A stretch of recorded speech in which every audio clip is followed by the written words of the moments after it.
Now it's time to Kincade and Salciunas is on the air.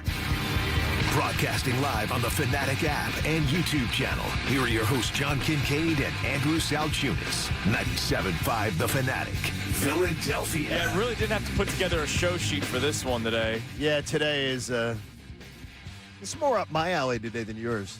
Phillies lose to the Marlins yesterday, 8-6, after being up 6-0 at one point. 6-0 lead heading into the bottom of the fifth inning. Marlins score 3. Then the Marlins score 3 in the bottom half of the seventh. Yeah. Then the Marlins score 2 in the bottom half of the eighth. And then the Phillies go down without a whimper in the top of the ninth inning and now are just 5 games over 500. They got swept by the Miami Marlins. They've lost all 4 series since the All-Star break. And we are a couple days away from a Major League Baseball trade deadline where we've kind of already set ourselves in a position where you got to go all in, it seems like, whether we agree with it, whether we can debate that. It kind of just feels like they're going to still do it regardless. But, man, right now I have absolutely no hope for this Philadelphia Phillies team. None. Like, they have provided – You're done. They have provided no confidence for me. They have provided nothing for me to be able to say, well, at least we got this. The only thing I can rely on is the starting pitching. But if the bullpen can't hold a lead and if the lineup can't really provide you much of a lead, unlike yesterday, what is there to really be confident about, Johnny? Like, it feels like right now – that we're about to watch a team completely bottom out. That's what it feels like, and we'll tell you everything as to why, because this isn't just baseball at this point. We got drama unfolding now with the organization. So you and Connor like the, potions and magic dragons and things like that. Oh, yeah. The drama, especially daytime drama, which yesterday it was, that's right up my alley. Yeah, of course it is. I mean, whether it's GH, Young and the Restless. I have a doctorate in these daytime dramas. And believe me, yesterday was sort of like a Tuesday episode. Okay. They don't do – the Friday episode is when all hell breaks loose. Yeah, and then you have to wait till Monday. You got to wait till Monday to see course. what happens. Like Drew got jumped in the river the other day, paralyzed. Oh, jeez. But he wasn't really paralyzed. Oh, he faked? So he was bad. So wow, dude. He survived. Well, he was an old Navy SEAL. So, but the idea is you wait till Friday for the big cliffhanger. There's always a lot of dialogue during the week where the characters build up towards whatever's coming. This is building up towards something. This is building up towards and I'm telling you, this is building up towards the eventual divorce of Bryce Harper and the Phillies.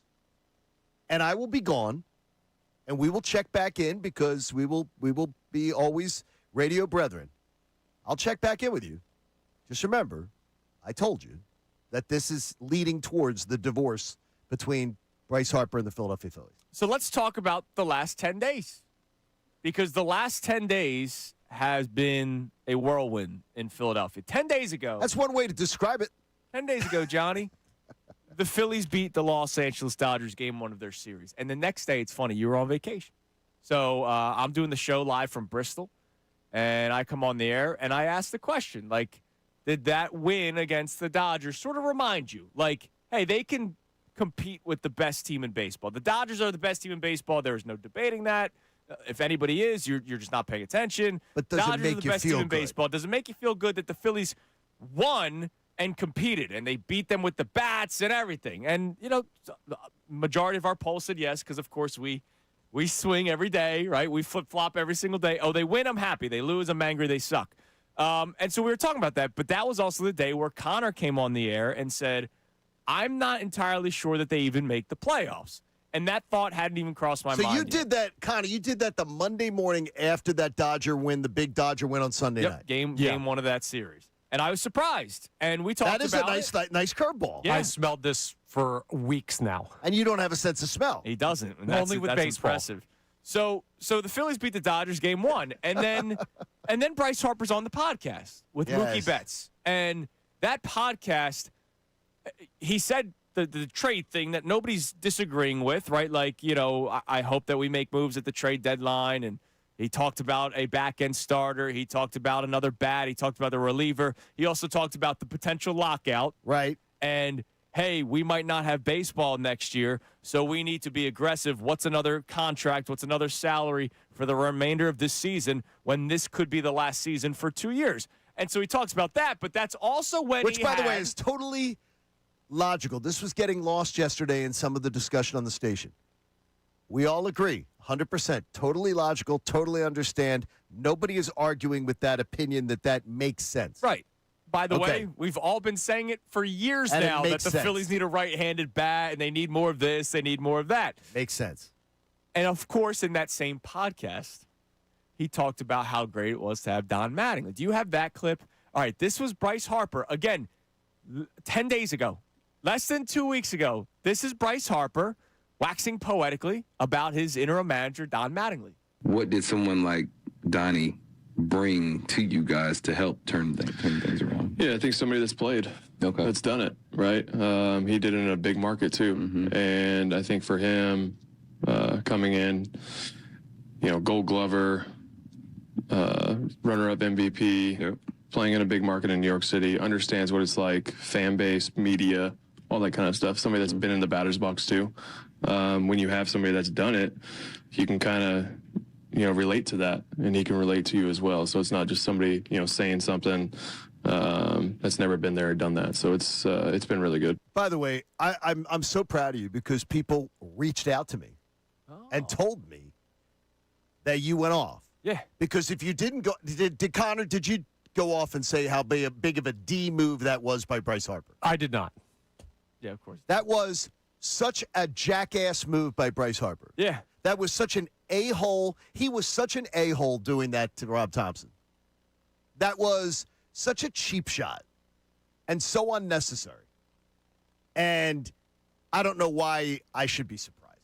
Because it's truly what I think when he's under pressure, I think he is point other ways, guy. Find other ways to point. You just hit the P word. And there it is. Pressure. And under pressure. What has this Phillies team not really thrived they under? wilt. They wilt. The last couple of years, we talked about it yesterday. Yes. Why are we surprised that right now, where they needed to sort of make the case to be big buyers at the deadline, that this team pooped themselves, just like they did in 2023, just like they did in 2024, just like they did in 2025. Now, it's funny that he talked about Donnie Baseball in that clip. Oh, yes. So waxing poetic, as you say. He loves Donnie Baseball. Loves him. Well, Donnie Baseball may not feel the same. So they then lose the next two games against the Dodgers, and they lose the series. So the high of winning game one against the Dodgers, you're like, damn, they just dropped the next two. Oh, by the way, they had just lost the previous series against the New York Mets. Then they take on the Yankees, where they lose 2 of 3. This was baseball. They made 5 errors in that series. All right, 5 errors in 3 games. They are a professional baseball team that cannot do anything fundamentally sound. Nothing. Remember, this was also coming off of this. 3 of those Trey Turners? Probably.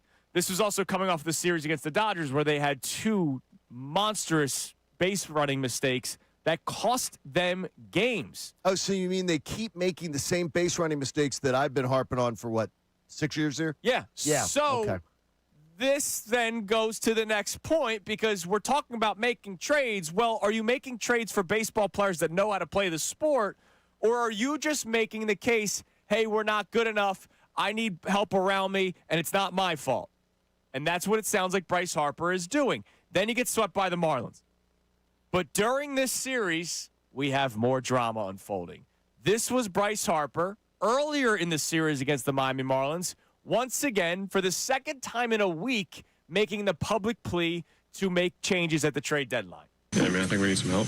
But, I think we've proved, pretty much all year we've done a pretty good job. But, anytime you can, get some help in here and reinforcements, I think it helps. Do you think that help be best coming in the form of an arm or a bat? I think both. I think obviously everybody knows what we need, so I think I've said it over the last couple of days. What? First of all, the answer. What have they proven throughout the course of the year? That they could turn the season around, I guess, because they were 9-19 at one point. And then what did they do? They crapped their pants again. What is he like? What's he talking about? What have they proven? They're underachieving again. Like they're underachieving once again. Yeah. And he's proud of it. Like he's acting like they're accomplished. He's acting like they've done something that deserves, hey, you deserve to have faith in us because we've had, no, Bryce. You've peed your pants. Yeah, I've actually down no your faith leg. in like in a lot of people in this organization. The last 3 years, because I'm not going to count 2022 as a No, peed me out neither. year. They're also a dynasty. 3, 4, 5, 23, 24, 25. You peed down your leg. What are you talking about? Like, well, I think we've proven. No, you haven't proven anything. And you certainly haven't proven anything this year. This is ridiculous. No, it's horrible. And by the way, when you're making these public pleas, which, again, we agree that they need help. Everybody agrees. You do realize that you're kind of talking down about your fellow teammates. Like, remember in spring training in 2026? Uh-oh. 4 months ago? Wait a minute. No, that can't be true. We didn't have a cleanup hitter. I agree with you, but you're ripping Alec Boehm publicly. Like, you're talking about how Alec Boehm is not a good cleanup hitter, and the numbers from the 4-hole last year where primarily it was Alec Boehm. It was either Alec Boehm or Nick Castellanos. One guy isn't on the roster anymore. One guy is. You're taking a shot at your teammate in that current moment. That moment right there when you're talking about not having right-handed pop in the cleanup spot, you're literally talking about your teammate, Alec Boehm, who is still around, who is still here. No. And oh, by the way, does Alec Boehm handle pressure well? No, he does not. Trey Turner, your buddy that you helped bring in here, clearly not handling pressure right now. There are a lot of guys that don't handle pressure well. So now, Don Mattingly is asked about Bryce Harper's comments. Magic Mattingly, Donnie Baseball, the guy that he just talked, man, it's great to have a guy that's done it. Yep. It's great to have a guy that swung the stick and stood in a batter's box in a big market, because Rob Thompson didn't do that. So I just admitted to the world that I believe we are one manager away, that we were a manager away. If we had a better manager, a guy that swung the stick, we may have won that World Series in 2022. We may have beaten the Diamondbacks in the NLCS in 2023. We may have actually showed up to that playoff series against the Mets in 24. We may have actually beaten the Dodgers in 2025. Trey Turner may have made the throw home if Don Mattingly was the manager. Nah. All these things. Matt Strahm wouldn't have thrown a fastball at the top of the zone against Teoscar Hernandez if we had a real manager.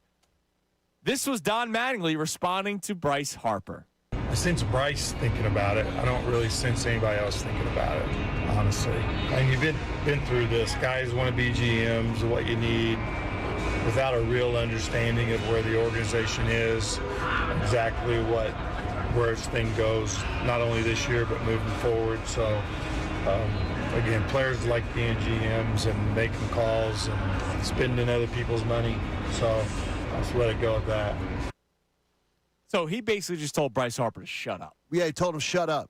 Told with no uncertain terms. Shut up. And I thought it was really good on ESPN yesterday, talking about go around to the other teams that as the trade deadline approaches. Are there other star players that are saying, yeah, we need help? Publicly, no. No. There's a reason they don't. And I heard John Marks yesterday, and I swear I didn't realize John Marks was cousins with Bryce Harper. Well, we got Nick Sirianni and Bill Colarulo. Well, so. I got to tell you. That's part of the resume here. Now, are you related to somebody in Philadelphia? Now, I do remember John Marks when Bryce Harper, John Marks loves Bryce Harper. Yesterday, the defense of Bryce Harper coming out of John Marks' mouth, I swear to you, I couldn't get over it. It is, his behaviors are not like any other. It's not repeated across baseball. And he was trying to tell people yesterday, I'm listening to Johnny going, it's leadership. It's actually great leadership. No, John, it's not great leadership. In fact, it's the exact opposite. Well, because you're kind of telling everybody that your teammates suck. And you're telling people you're telling people the building's on fire. You're not showing stability. And more importantly, again, he doesn't show any self-awareness to say, it starts with me. Who he's now a bottom 9. By the way, last 6 weeks, ESPN, I'll steal this from you. Last 6 weeks, he's a bottom 9 player in Major League Baseball. Bottom 9 at the plate with the amount of at-bats he's had. Yeah. How the hell are you talking when you're pooping yourself that bad? How are you pointing the finger and saying that we need help from other people? It should start with you. And so that's a big point to make. The trade deadline is not for a couple of days. They do have baseball games before the trade deadline. They do. it feels very much like they're just trying to get to the trade deadline. Unfortunately, they've been just trying to get to the trade deadline since the All-Star break. Like, you lost ground because of this. If you played baseball, if you put your head down and played baseball, and this is why yesterday on the show, there was a clip that went out there that Austin put out there. We talked about that. This team is talented. Like, you can't say that this team just stinks. They have no shot at winning baseball games. This team is talented, but this team gets tight. This team gets in their own way. This team worries about outside noise. This team worries about a lot of things that they can't control. Because here's the deal, Bryce. You can't control what happens at the trade deadline. You can control the way you play baseball. You can control the way that you lead this clubhouse. You can control with your energy and attitude that you go on the baseball field with every single day. Don't tell me I talk about the trade deadline in a podcast, but when I get on the field, I'm so locked into the game, because I don't think that's the case. I think they are thinking, or he is thinking, or other people might be thinking about where they're going to be after the trade deadline, because there could be players shipped out of here for all we know. And there could also be players saying, what position am I going to be playing after the trade deadline? There's too much trade deadline talk that they're not focusing on the games that are being played right now. The trade deadline, they're going to make a move, Bryce. Let me make this clear. I'll make my statement. They're going to make a trade. We could debate it whether or not they should sell, or whether they should do that. Or whether what level the move's going to be. But they're going to make a trade. So just relax. Like, shut up. Just relax. Wait until the trade deadline. A move will be made, and then we could talk about whether or not they did enough to try to win a World Series. But for the time being, you weren't making a trade last week. You weren't making a trade 2 weeks ago. You're not making a trade today. Wait until August 3rd, and then make your points known. But instead of saying, did they do enough at the trade deadline to make the World Series, you've got the high-priced players that aren't doing enough. I agree. To try to win a World Series.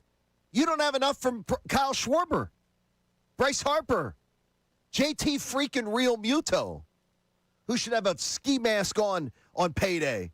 I mean, come on. The star players making a ton of money. They're the guys. They got to look in the mirror, and there are no mirrors. I'm convinced there's no mirrors. There's no self-awareness. There's nothing of the sort. And this is bad. This is really, really bad, to use the Stephen A. Smith. Now, again, it's really, really bad. Is this just baseball? No. There's also drama. I said something to the two of you this morning that Connor didn't even put 2 and 2 together with. So we just played that clip from Donnie Baseball. Don Mattingly. Baseball baseball legend. Should be in the Hall of Fame. Don Mattingly. Hey, yo, Bryce, shut up, is pretty much what he said. It's pretty much what he said as politely as possible. Did he also say, don't talk about my son like that? I loved this take from you, and I said, his son, Preston Mattingly, is in the front office that Bryce Harper is calling out. Don't you think that may be a bit of a factor going on right now? Oh, you're talking about my son and what he's not doing right? Oh, I'm going to talk about what you're not doing right and that you're not focusing on the right things. This is daytime television, to your point. There is drama. It is. This is more than just baseball at this point. This team's about to bottom out. And I am terrified that I'm going to say something. Okay, I want to hear this. I hope I'm wrong. All right, this is I hope I'm wrong. All season long, because of the lockout looming, because of the age of the roster, because of the money and everything, how this could fall off a cliff in a couple of years, right? We've been talking about this all season long. Yes. Even though we still had expectations for this year, we've been talking about how this could be the final crack at it. Did we watch the final crack at it last year and we just didn't realize it? Was last year the final crack at it? Yes. And now this year's the 2012 Phillies? Yes. Where you didn't really expect 2012 to happen, but then one thing happened after another, and then they never got back. Was last year 2011? Yes. I've been saying this. Well, you said they'd make the playoffs this year. No, but I said they'd buy their 90 wins. Yeah. But as far as winning a World Series, I've been saying this. This is what they are. They're not winning a World Series. This group, what more do we need to see? They don't have it. They're gutless. Yeah, no, they're not. They're a gutless group. Yeah, they do not have when the push comes to shove, it's going to be I'm tight. That's what it is. That's been the same storyline for this team for years. And now icing on the cake or cherry on top, whatever you like to put on top of your cakes. All right. What do you put? Do people put cherries on cakes? By the way, some people do. Yeah, especially the candy ones. Really? Read an article from Matt Gelb of The Athletic. Okay. All athletic pieces are available for free for the rest of the month. So, I mean, it's almost over. Here's a blurb from it, Johnny. All right. Dombrowski is signed through 2027. Although the Phillies are expected to extend Dombrowski at some point in the near future, while perhaps publicly disclosing a succession plan. So Dave Dombrowski, think about this for a second, guys. The team that was in the World Series in 2022, the team that was supposed to go back in 23, they came close, they did not. The team that was one of the best teams in baseball during the regular season in 2024, they needed that right-handed bat, they got Austin Hayes. 2025, they needed a right-handed bat, they signed Max Kepler, who bats from the left side. The guy that has continuously made bad roster decision after bad roster decision with all the money in the world. He might get extended? What if they don't make the playoffs this year? To Connor's point from last Monday, 2 Mondays ago, that you thought maybe they don't make the playoffs. If they don't make the playoffs, what is John Middleton thinking? He's thinking that he has a guy that he trusts. I don't. Do you? Oh, no, I don't. But he trusts. And John Middleton is happy with ticket sales and selling 3 million tickets. That's all I can assume. No, I mean, no, look, I don't want to assume that it doesn't matter that much to him, but it's sort of how it seems. Gotta tell you. So? It's how it seems. It's an open forum for you to react. All right, 610-632-0975. Get whatever off your chest. Text line, voice memo, call-in line. We want to hear you. Like, I would like to actually hear your voices because I can't imagine that me and John are the only ones that are, like, this upset over the Phillies. So send in your voice memos, too, 610-632-0975. Phillies, 4 straight series losses. They just got swept by the Marlins, who going into the series had lost 12 straight of their own. And they came back and beat you multiple times, too. They are now 5 games over 500. They blew a 6-run lead last night, to your point. Bryce Harper's calling out Dave Dombrowski. Don Mattingly is calling out Bryce Harper. Don Mattingly's son is in the front office. This is ugly. Are the Phillies about to blow up? And was last year 2011 and is this year 2012 and we're just realizing it? We'll get your reaction, but also coming up next, even with all this drama, Jeff Passan still thinks the Phillies are going to be big buyers. We'll tell you with who next here on The Fanatic.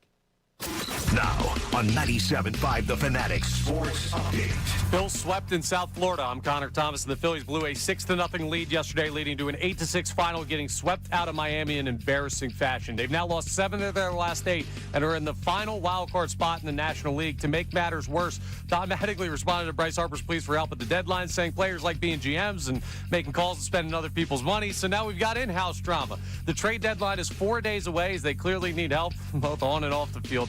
Graciously, they have the day off today as they travel to Baltimore for 3 games with the Orioles. The Eagles got training camp underway yesterday as prep for a huge season begins. A lot of focus is on the new offense under Sean Mannion. Jalen Hurts said yesterday that he thinks Mannion's going to be just fine. I think Coach is going to be just fine. He's got a lot of structure and a lot of intentionality behind what he does. And, I think I'm at a point where I have to help him and kind of hold up my end of it as well because I've experienced it so much. So realistically, there's nothing new going into this year. Vic Fangio will meet with the media coming up at 9:40 today. The Sixers still have some slight roster flexibility after signing LeBron. We'll keep an eye on what else they'll do. We'll talk to Andrew DeCecco from the 7 o'clock to the 8 o'clock hour. Derek Gunn joins us at 9:05, talking some camp. This update is brought to you by the New Jersey Department of Health. Public Health works behind the scenes, building a healthier future for everyone. One mission working for you. Learn more at nj.gov/health. I'm Connor Thomas on the home of the Sixers, Flyers, and Union. 97.5 The Fanatic and the Fanatic app. You tell it like it is, and so do we.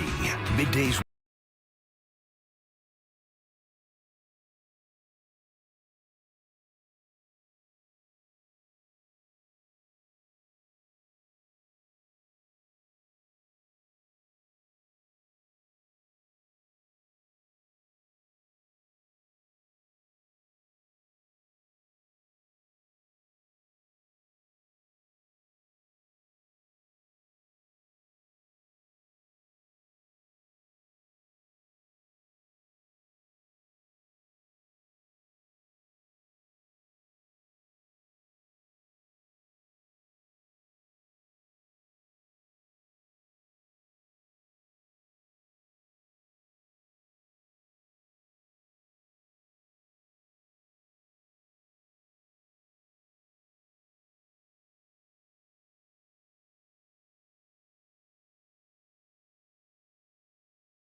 Kincade Salciunas, Philly Sports Talk, 97.5 The Fanatic and the Fanatic app.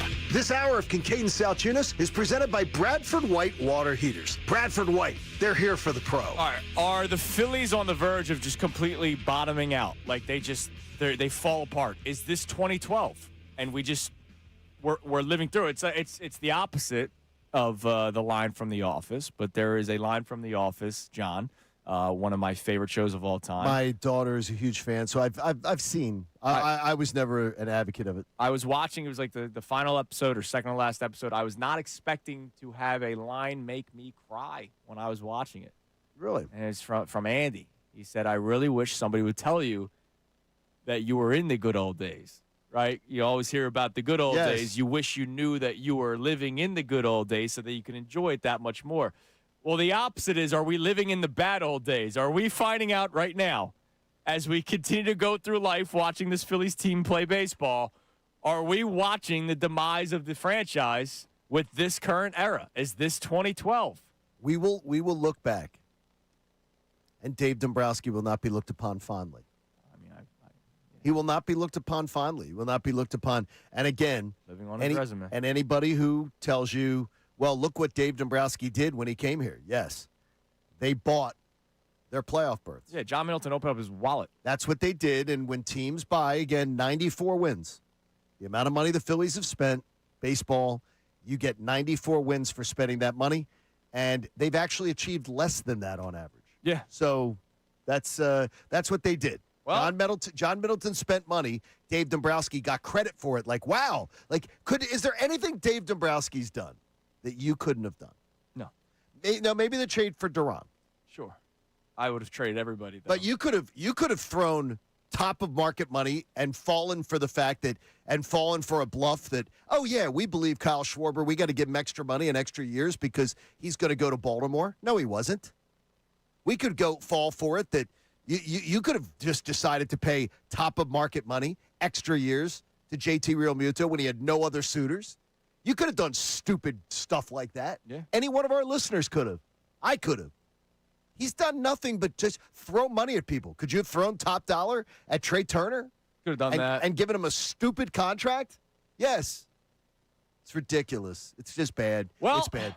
They're not done yet, though, because the trade deadline is in a couple of days. Monday, August 3rd, will be the trade deadline, and we will see just how aggressive the Phillies are. Again, it takes two to tango, right? Like, it's one thing for us to say the Phillies are interested in Byron Buxton.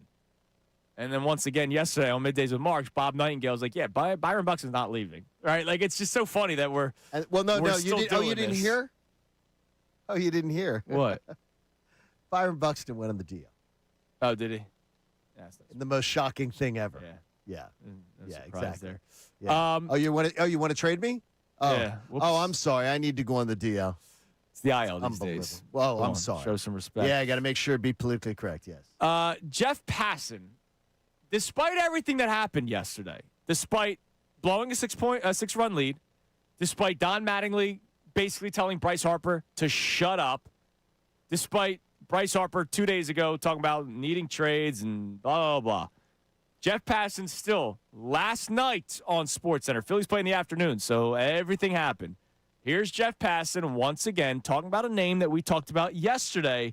It would cost you a ton, but I guess we're reaching that phase of if there's smoke, there's fire. The Phillies' plan can take a number of different routes, Phil. They could go and try and go all in for a star caliber player, and they've had conversations with the Los Angeles Angels about Zach Neto, who, you say Trey Turner's at shortstop already. Trey Turner might not be at shortstop long term, and having a guy of Zach Neto's caliber, not just with his glove, but especially with the bat and with the power, would really help that lineup. And they might be forced to make a choice, and that other route is to go and get an outfielder, a starting pitcher, a relief pitcher, and maybe another bat on top of that. But if they do try and pull the double, get both, it is going to absolutely gut their farm system. We've seen Dave Dombrowski do that at past locations and in past jobs. And frankly, to great effect. But the Phillies have tried to be more about sustainability in recent years and extending this window.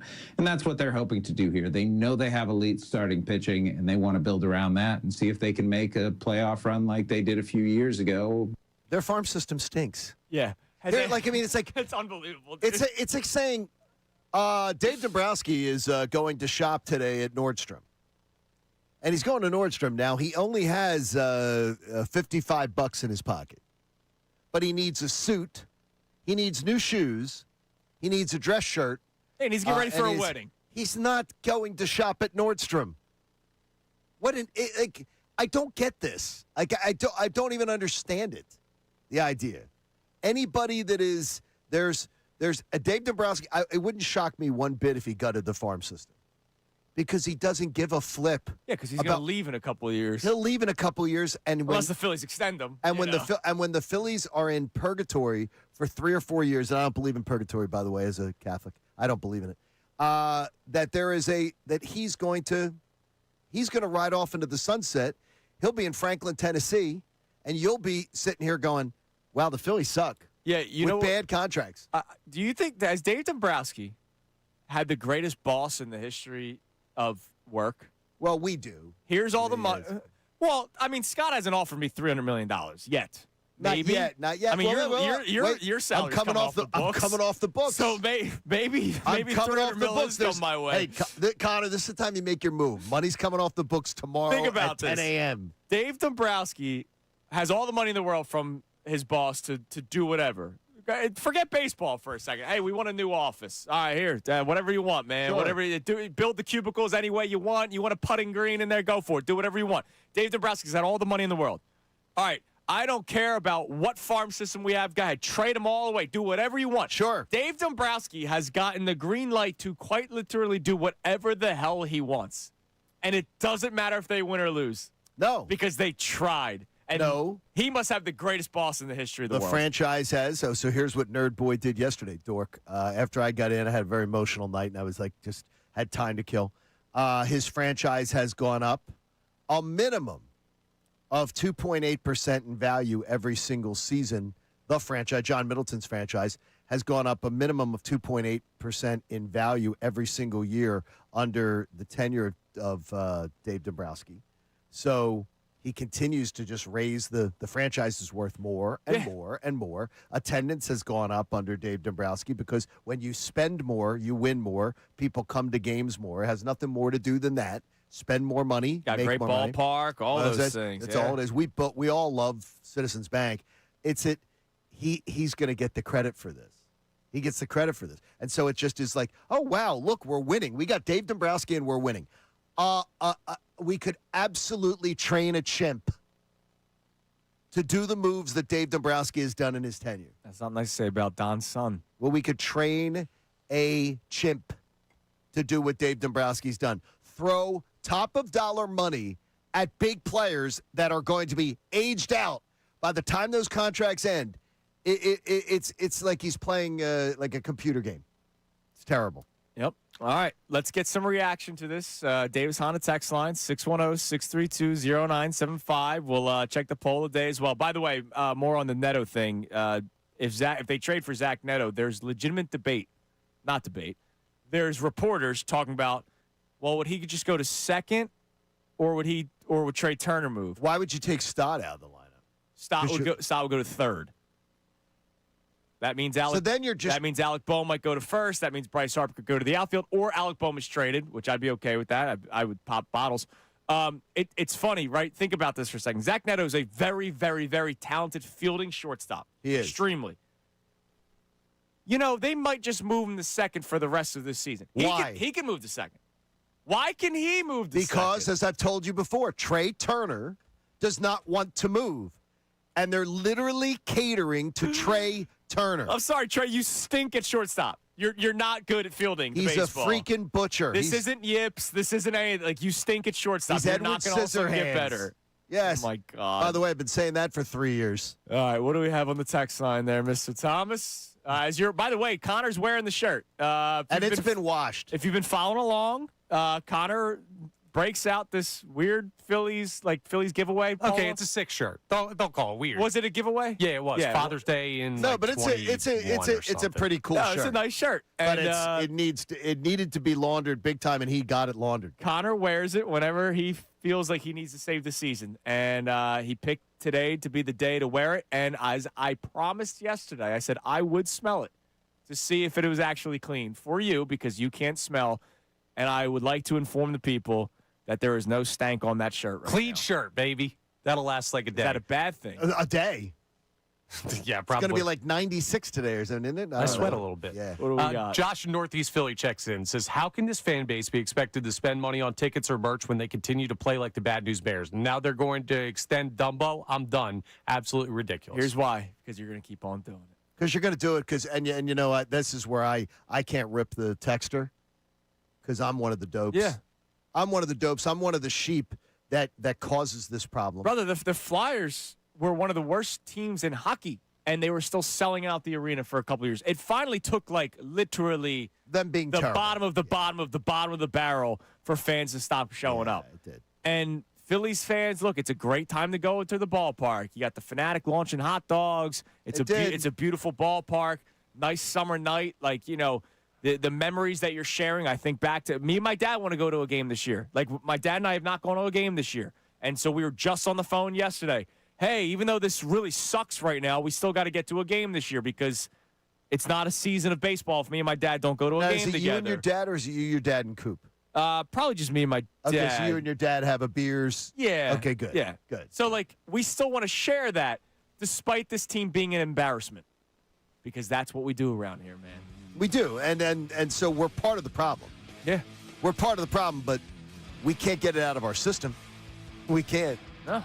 We love these teams too much, despite them not loving us back. And that's what they count on. Yep. All right, coming up next, a lot more reaction. Also, we have the poll of the day brought to us by Dr. Avidan Appel and the team at Iron Mountain Men's Health. It is strong, as it always is, thanks to Dr. Avidan Appel. I can't wait to get to this poll because this will be really big on today's topic of whether or not they're about to bottom out. It's Kincade and Salciunas here on 97.5 The Fanatic. John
and the Fanatic app.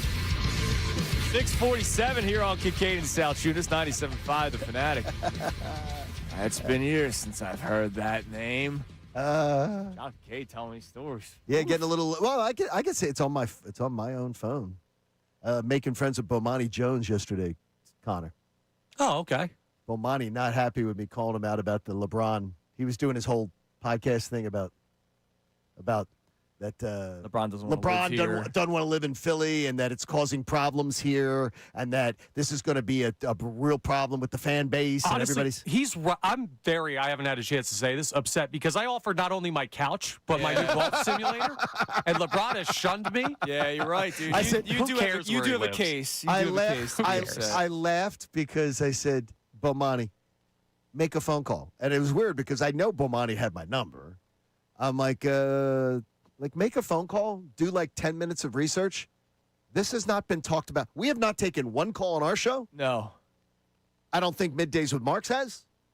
This has not been a discussion point in Philadelphia. And and not to say that Philadelphia sports radio is the end-all be-all, but it is in this city. If it's not talked about on Philly sports radio, it's not happening. It's not an issue. It's not an issue. Right. And let's just say Bo may have not been happy. He wasn't. He read me the text. Might not have been happy. By the way, 41 home games in the regular season. Yeah. I bet you we could find 41 Philadelphians that would be willing to make the drive to wherever LeBron James lives. Well, they pay their own gas, they pay their own tolls, they pay everything, and we would find 41 Philadelphians willing to drive to New York to pick up LeBron and bring him the game. I have scoop on the story that I will share with you this morning. What we got? May have come from, some the grapevine of maybe the guest that we had earlier this week. Zach Berman? Could be not Zach. Yeah, Zach Berman told us. There will be a residence of some sort for LeBron James. Yeah. Here in town. Just like J.J. Redick had a place here and a place in Brooklyn. LeBron James will have a residence in Philadelphia for him. What is most known by players out of town was told to me is a crash pad. Yeah. So he doesn't have to go back and forth when always go back and forth. The dude's a billionaire. He can do whatever the hell he wants. And it revolves around a school. It revolves around a school choice. It revolves around quality life. Look, and nobody cares. And I tried to tell Bomani Jones, nobody cares. Yeah, there's a lot of bad takes, man. There's a lot of bad takes. It was the whole thing. He's like, boy, in Philly, man, this is really going to be a problem. The fan base is not going to take this well. Yeah, nobody cared. Nobody cared. All right. What do we have as the poll of the day? It's brought to us by Dr. Avidan Appel and the team at Iron Mountain Men's Health. Also, I want to let you guys know, yesterday was day one of training camp because the Phillies completely sucked, and we have daytime television drama right now. There's plenty to react to. Well, if you're going to do daytime television trivia, I win. You would win that one. Yeah, I win. The drama, yes. There's so much to get into. We will get into all of it throughout the course of the show. But to start the 7 o'clock hour, Andrew DeCecco is going to be in studio. He's usually with us from 8 to 10 on Thursdays, but because of the earlier camp times, Vic Fangio has a press conference in the 9 o'clock hour today. Andrew's just going to be with us in studio from 7 to 8 today. And I can't wait for him to be in. I called him yesterday, Johnny. I said, listen, we only got an hour with you tomorrow. What are some of the things that you really want to, tell us about? And he gave me like a laundry list of things that really stood out to him yesterday at camp. So that's going to be a very, very fast hour of sports talk, of Eagles content with Andrew DeCecco to start the 7 o'clock hour. But what do we have as the poll? He's got the new notebook. So yeah, he's ready to go. What do we got? Do you believe the Philly season has bottomed out, or could moves at the deadline still save this team? Two options. They're done, or the deadline can save them. 68% of our responders so far are saying they're done. 32 saying the deadline could save them. And it's amazing that we've reached that point because for weeks, months, honestly for years, because Dave Dombrowski's had bad off seasons, for a long time we've been talking about if they did this and this, they would be dangerous. If they made this move and they made this move, they are back to being World Series contenders. When you look up and down this roster, even if they add one really good player, you're still going to see the same names that have come up small in the playoffs. You're still going to see the same flaws and holes in this roster. And look, we are being very patient with them as we should. Got a guy like Justin Crawford. Like, does he scream confidence for you in the playoffs? Like, I got nothing out of him this year to make me think he's a slap hitter. Like, Got nothing out of him to feel great come October.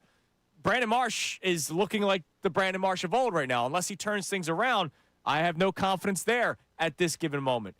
If you add one bullpen arm, you still have to get through the 6th and 7th innings. Like, they have so many issues right now that whether it's one big splash, as Jeff Passan was reporting yesterday, it could be that Zach Neto fellow from Anaheim, or if it's a couple of smaller moves, it's still smaller moves that probably won't set this team to another level. Like, this trade deadline probably won't be the savior that we've been talking about since spring training because Dave Dombrowski had another bad offseason. Adolis Garcia, man. Like, that was their big pickup. And I know he's hurt, but did anybody think Adolis Garcia was definitely going to turn things around? It had been 3 years since he had the season that everybody talked about. 3 years. Reclamation projects is all that Dave Dombrowski's all about, dude. It's unbelievable. And we're talking about a trade that, like, we're talking about August 3rd being the savior of the season? I voted that the deadline could still save him. Let me tell you why. Because the reason this team is struggling right now is not talent. It's mental. It's want. It's all of those things. And they've been very clearly focused on, and Bryce Harper has said it, they've got to get help at the deadline. I think whether it's a impactful on the field move or not, like whether we like the fit with the player, I think if they're aggressive at the deadline, that will send the message to the team. Like Don Mattingly coming in here didn't change anything all that important about the way they played baseball. They became the best team in baseball for that stretch. Now, it's stupid that they have to get out of their own head by a deadline sending them a message, but that's what this team is. That's what I'm holding on to. But the thing is, though, again. it's just crazy to me, and I can't wrap my head around, is that you're the one who thinks it's most likely they miss the playoffs, and I am completely convinced that they do not miss the playoffs. Yeah. Well, because I know how good they can be and also how bad they could be. They're at a very, very razor-thin edge of where this season could turn. I'm not saying I think they miss the playoffs, but my point 2 weeks ago was it's a real possibility for this team, and I had not considered that in previous years. All right. They're too thin. They haven't been this thin even in the past years when we've been mad at this team. No, it even has been this thing because we've been talking about a right-handed bat for 3 years. Okay, they need more than a right. Forget that. They need like 5 different things. We have not been here before with this iteration of the Phillies. And that's why it feels like it's about to bottom out. By the way, another bad LeBron take from a guy named Jason Smith. Not former Sixer Jason Smith. Not Jason Smith from formerly ESPN. Talk show host? I don't know. This guy, I mean, he's on Fox Sports Radio. Yes, that's Jason Smith. He used to do overnights on ESPN. How about a Fresca? Is his Yes, he used to be the overnight host on ESPN Radio. As we continue to get more and more bad takes about LeBron, do you know that he picked the Sixers because it was either the Sixers or retirement because no other teams had actual interest in LeBron? That's ridiculous. Like, there was literally story after story after story about how bad Cleveland wanted him, about how bad Miami wanted him, Minnesota, Golden State. What is he talking about?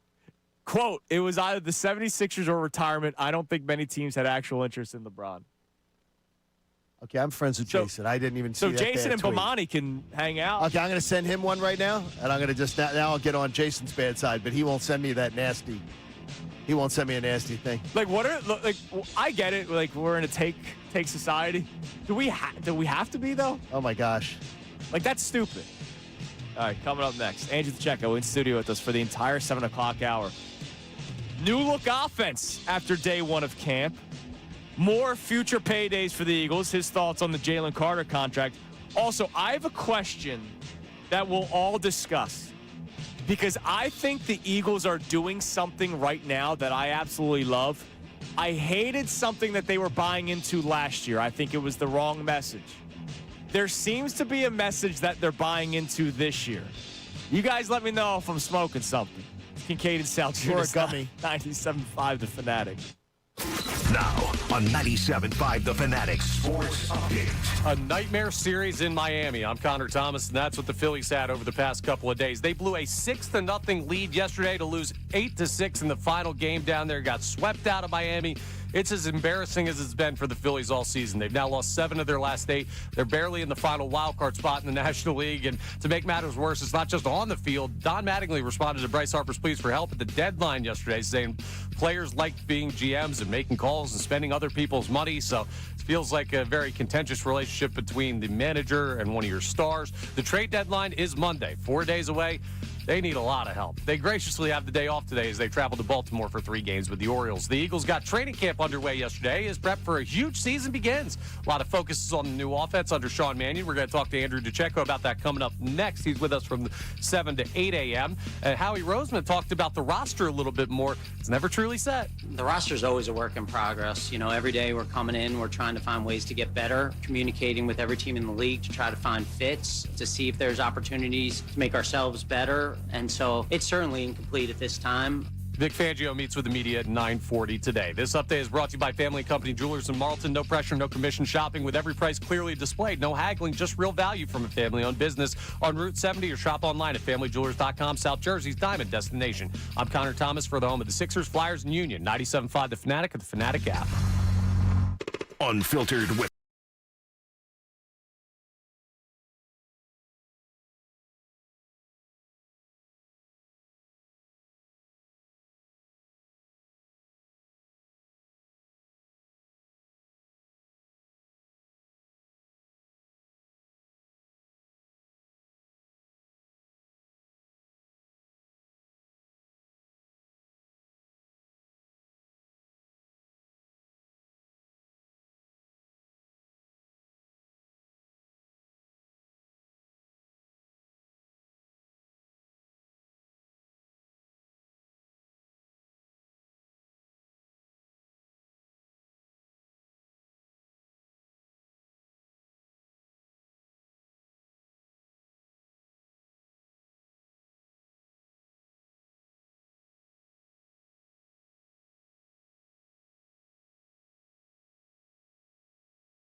.97.5 The Fanatic. 7 o'clock on this Thursday morning. Kincade Salciunas, 97.5 The Fanatic. And joining us now in studio, we had to change things up a little bit because training camp continues today. Vic Fangio will speak in the 9 o'clock hour.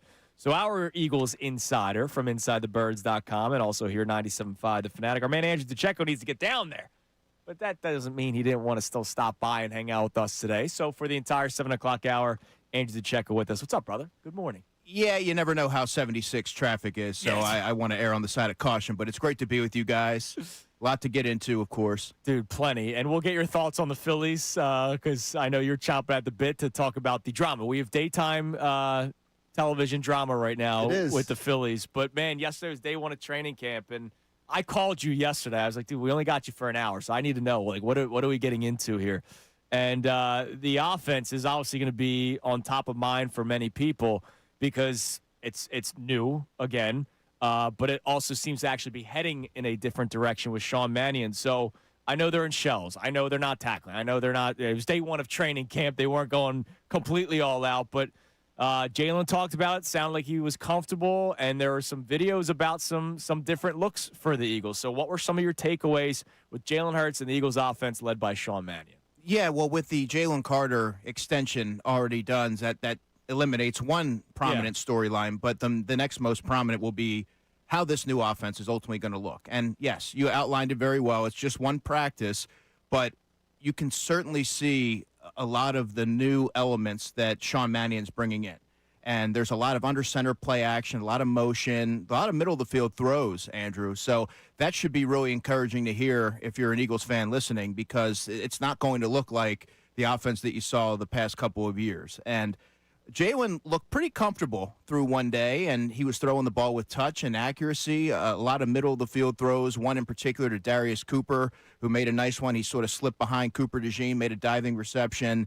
And there was another one, it looked like it was a deep dig to Devontae Smith, where Devontae created just enough separation from Quinyon Mitchell, and Jalen fit it where only Devontae could get it. So those are the kind of throws that you want to see him make in games, be able to test it a little bit and, fit it into tight windows. And I thought that for the first day, he checked off those boxes. When you talk about for the first day checking off the boxes, what do you usually see on a first day? Mm-hmm.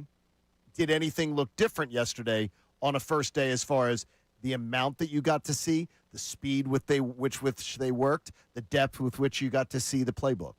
Yeah, that's a great question. So it's interesting. On first days, a lot of times it has the first day of school jitters, where you're just trying to get your feet under you and get back into the rhythm of things. But I got to tell you guys, the tone at the Jefferson Health Training Complex yesterday felt noticeably upbeat. There was a lot of optimism, as one would expect, with the new season underway. And, John, I thought that they just got off, firing on all cylinders. They got on the ground running, and they opened up with an 11-on-11s. That's where you're able to really gauge what the offense is going to ultimately look like. These are steps that they're taking, of course. But I thought that you saw a little bit more of a fast-paced nature to it, and everybody seemed to be really dialed in and excited for what's ahead. By the way, I know you have to say, because you're the journalist and this is your job. I think I've reached a point where I will refuse to ever call it the Jefferson Health Center. Just call it training the complex. Call it the. No, it's always NovaCare. It'll always be NovaCare to me. I'd give it a year. It'll always okay. I'll get used to it. It'll always be NovaCare to me. All right. Now you mentioned that Jalen Hurts looked good yesterday. Dude also sounded good. Tremendous. Guy sounded like maybe there was a little bit of a weight off of his shoulders, and it almost sounded like there was a little bit more Jalen Hurts personality yesterday. Maybe the elephant in the room was no longer in the room.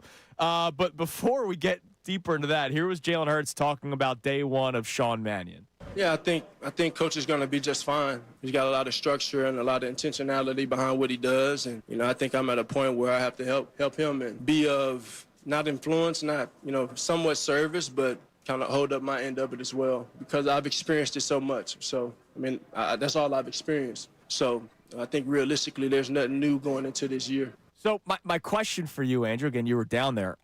We know that Nick Sirianni can man the fields.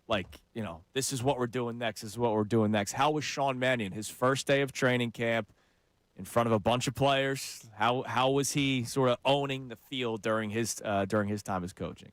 Yeah, just one practice, but it seemed like he was comfortable. He had a pace to it, and he looked like he had done it before, if that makes sense. Okay. That's the best way that I can describe it. Obviously, I'll be monitoring that throughout the summer and seeing how he really takes to that role, because it's new, and we'll get to hear from him on Saturday. So I'm very much looking forward to that. That'll be the second time we get to hear him and his vision for the offense, how things are progressing. But I thought he acquitted himself well. How much do you get to see in a camp? I always know from the training camps that I've been to, watching the offensive line groups when they work as a unit on their own, like one-on-one drills, and they're working by themselves. But when you're watching the team running plays and everything, what did you see out of the offensive line? I thought they moved well. They looked spry. They looked healthy, as one would expect on day one of training camp. The Eagles are remarkably healthy going into camp, with the exception of one player. And I think Lane Johnson probably encapsulated it perfectly, saying how this new offense and the scheme that's being put in place is going to help them in terms of preservation. Lane Johnson's getting guard help for the first time when it comes to pass protection and things like that. So I would expect this system to be less grueling on the offensive line. But to answer your question, on day one, they looked as you would expect. We'll have to just keep an eye on that throughout the season because that is the overall key to this offense fulfilling expectations. One more thing on how it looked, and then I really want to bring up this message that I think that they're going to buy into, and I love it. How did the wide receivers look? 'Cause it's also different. Like, it's not hitch routes and shot plays downfield. It's over the middle. You have a rookie. You have a guy that the Packers traded away. You have a guy that's bounced around the league now in Hollywood Brown. We all know that Devontae Smith's the number one wide receiver, has been here. How did everyone sort of look in terms of understanding the offense? Because it's going to be different. So how do they handle it, the wide receivers? Yeah, details and verbiage are going to be key with this offense. Yeah. Dontavian Wicks said that during the spring, and he's coming in with a unique background, having an idea of what his assignments are and his role within that. But Devontae is Devontae. He's just a smooth operator as a route runner, knows how to get open, has a really good rapport with Jalen Hurts. There should be very few questions about Devontae taking that top spot this year. In terms of the other players, Mekhi Lemon caught a few passes during team drills. You like to see that. He missed the spring with a hamstring injury. Sometimes you can tell right away if a player has it. I noticed that from rookie minicamp. He runs routes like a true pro, like a veteran. You never want to get too carried away, of course, but he looked like he was picking up where he left off and making up for lost time. And Dontavian Wicks, there was a play early in practice where it may have been a better play by Quinyon Mitchell coming across and breaking up a pass over the middle to him from Jalen. It's a mid-range throw. But I thought the passes that came his way, he caught it. He caught them. And that's something that you want to keep an eye on because drops have been something that has been negative when you look at his body of work through the first 3 seasons of his career. So that's something that I'm going to be keeping a close eye on this summer. How is he sort of, I guess, grasping that role in terms of what his role is going to be this year and being a dependable option? Because in Green Bay, that's something that's plagued him, drops. But what I will say is Jordan Love and Malik Willis, they both seem to go to him in critical moments. I'm curious to see how that rapport with Jalen Hurts is established throughout the summer. And then some of the other guys, Darius Cooper, Elijah Moore, those are guys who are going to be battling to make the roster. Sure. I think Darius Cooper has a better shot. And one thing about him is he shows up every day and he makes a play. Just when you think, oh, he's on the outside looking in. Well, not so fast because he does a lot of little things well. He catches the ball cleanly. He's not overly twitchy or explosive, but he's just super consistent in what he does. And it's easy to see why the Eagles, had him on the roster last year and why he should never be counted out this summer. Tell us about the role that you saw yesterday as it evolves of the running back and how the role of the running back in this offense, you believe, just one day. I mean, it's not like you're going to give us a definitive, but how the role of the running back is going to be different in this year's offense compared to previous years. How they line up, how they will be used. And you mentioned drops.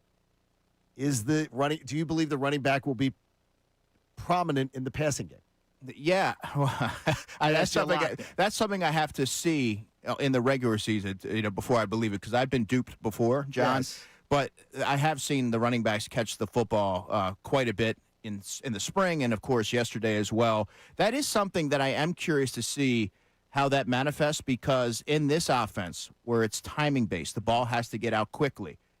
It would make a lot of sense to use your running backs as outlet receivers. Saquon Barkley, that's probably not towards the top of his list in terms of things that he excels at, but he's capable. We've seen him win on wheel routes and things like that. He won on pretty much every wheel route last summer as well. Green Bay was one of those, right? Like, it wasn't his first game, didn't he? Yeah, have one of those? And he had one against the Broncos last year as well. And Will Shipley, that's the area that I think that he really thrives in more than anything.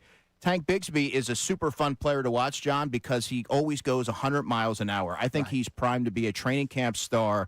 He doesn't know any other speed. If there's not a hole there, he'll make his own. He doesn't quit on a play. He came back to the football on one instance, and catching the football is not his forte.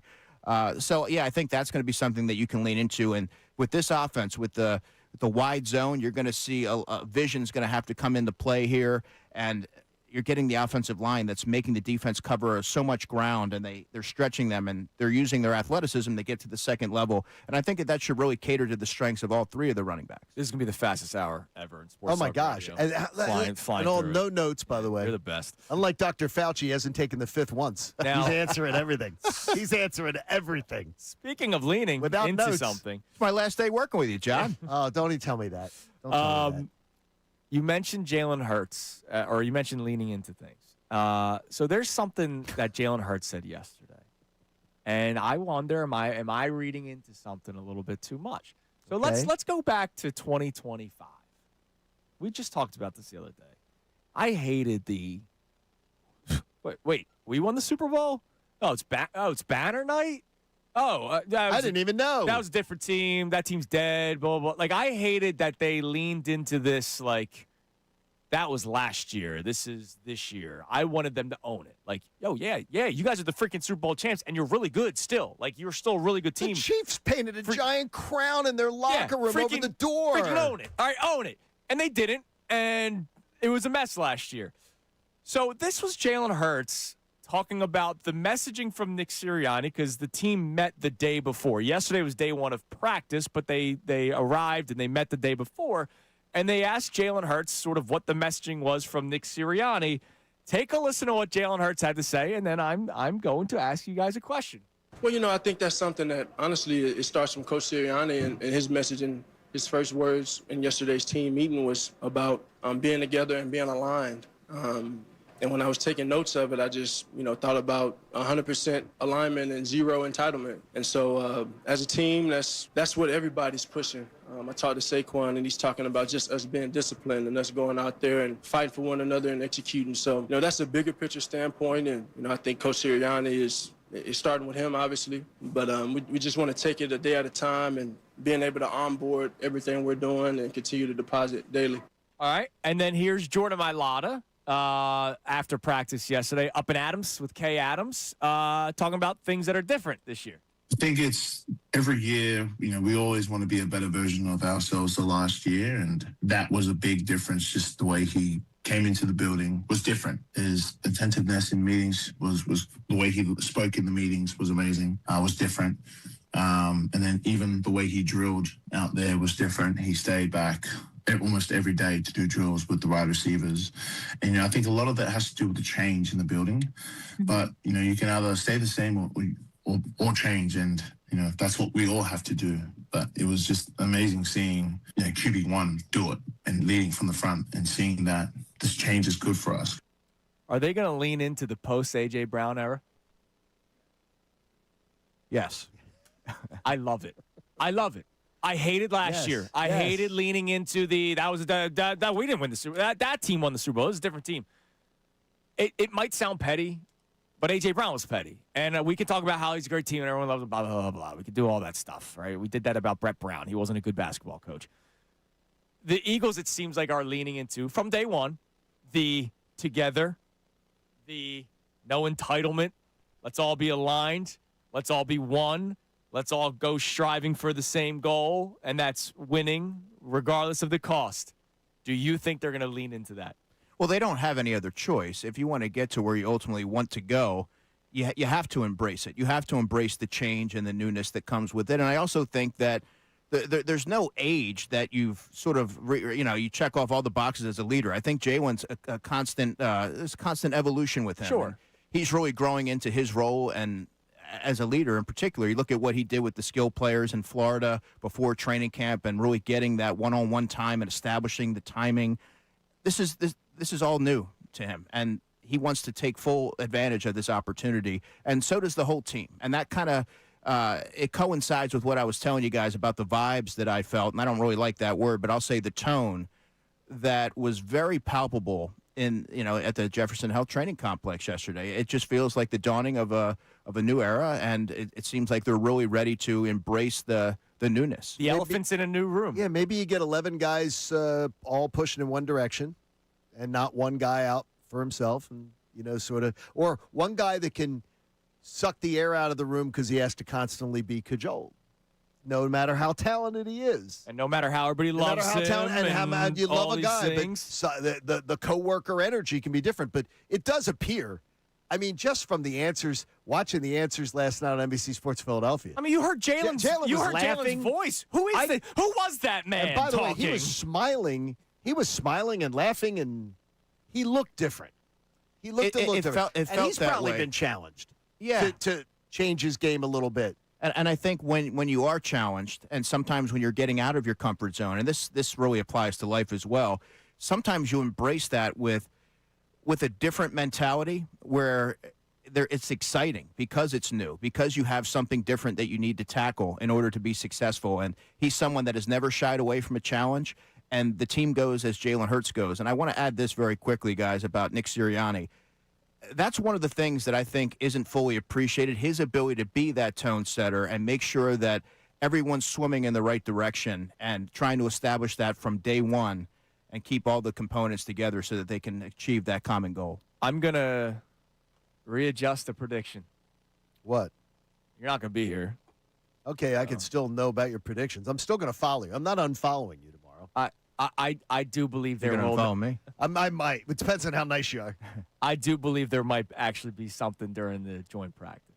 Really? No, I'm not saying full-blown fist. I'm saying skirmish of some sort because I think the Eagles are now telling you the truth. They are telling you the truth now. And you know how it's the first time you're seeing a different jersey, right? So it's kind of like bound that something's going to happen. It happens anyway. In a joint practice. But all it takes is one thing being said.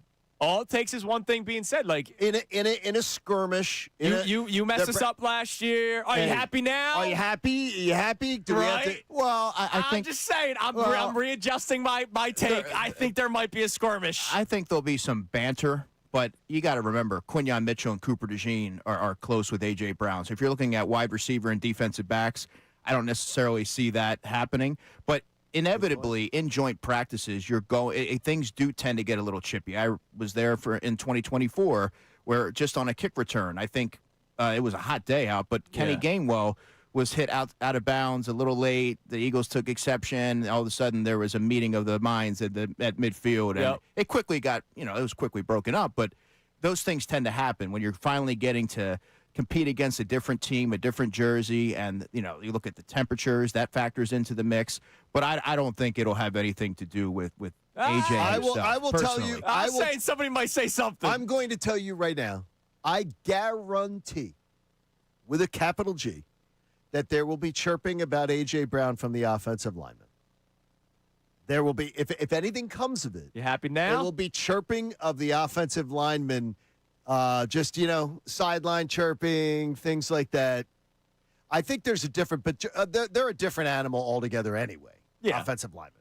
Yeah, there'll probably be some chirping. But I don't think there's animosity. Right. I think it's but I do believe the picture that was painted, everybody supports AJ in here. Everybody loves AJ. The truth's coming out now, brother. Yeah. Narrative, because I believe there are a lot of people in that locker room that were pissed off with his antics last year. Here's what I'm doing. If I'm Nick Sirianni and I'm super twisted, which he might be, all right? First play, joint practice, Hollywood Brown, deep shot downfield, number 11, right? No, he's not number 11. No, he's number 0. Campbell, deep shot. All right, yeah. But anyways, it's something like, hey, way to finish your route there.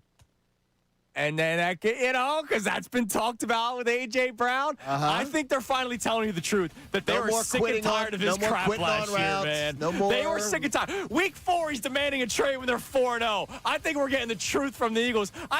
Who is this Jalen Hurts? I'm starting to love the man. I might be Club Hurts after today. That's the funny thing that makes me chuckle. We'll see. I'm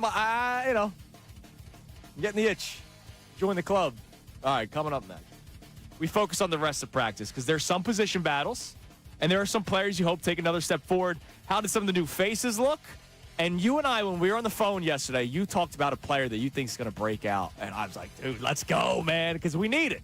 We need it. Also, your thoughts on Jonathan Grenard, the injury. There's a lot to get into. It's another fast-flying segment coming your way next. Andrew DeCecco in studio with us here on The Fanatic.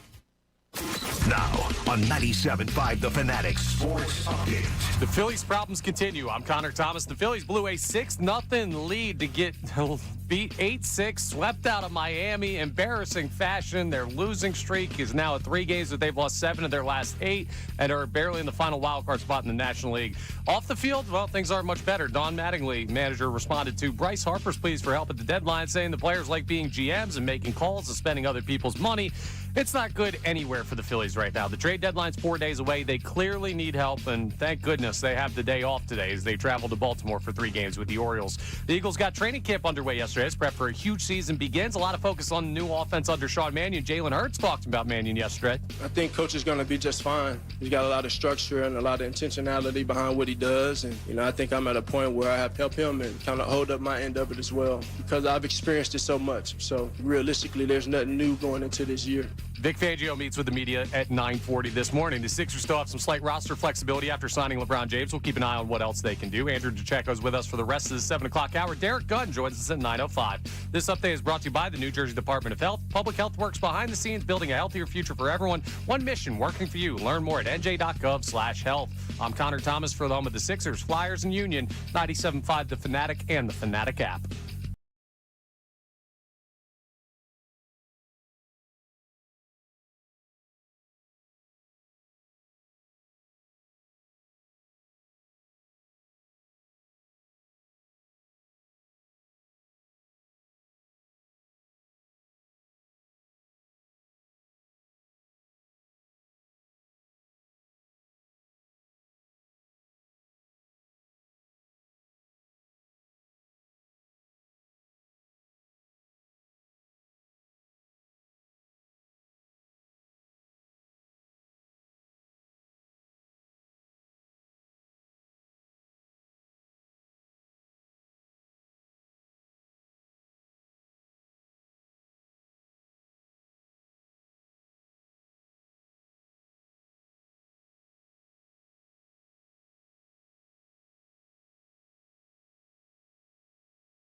97.5 The Fanatic and the Fanatic app.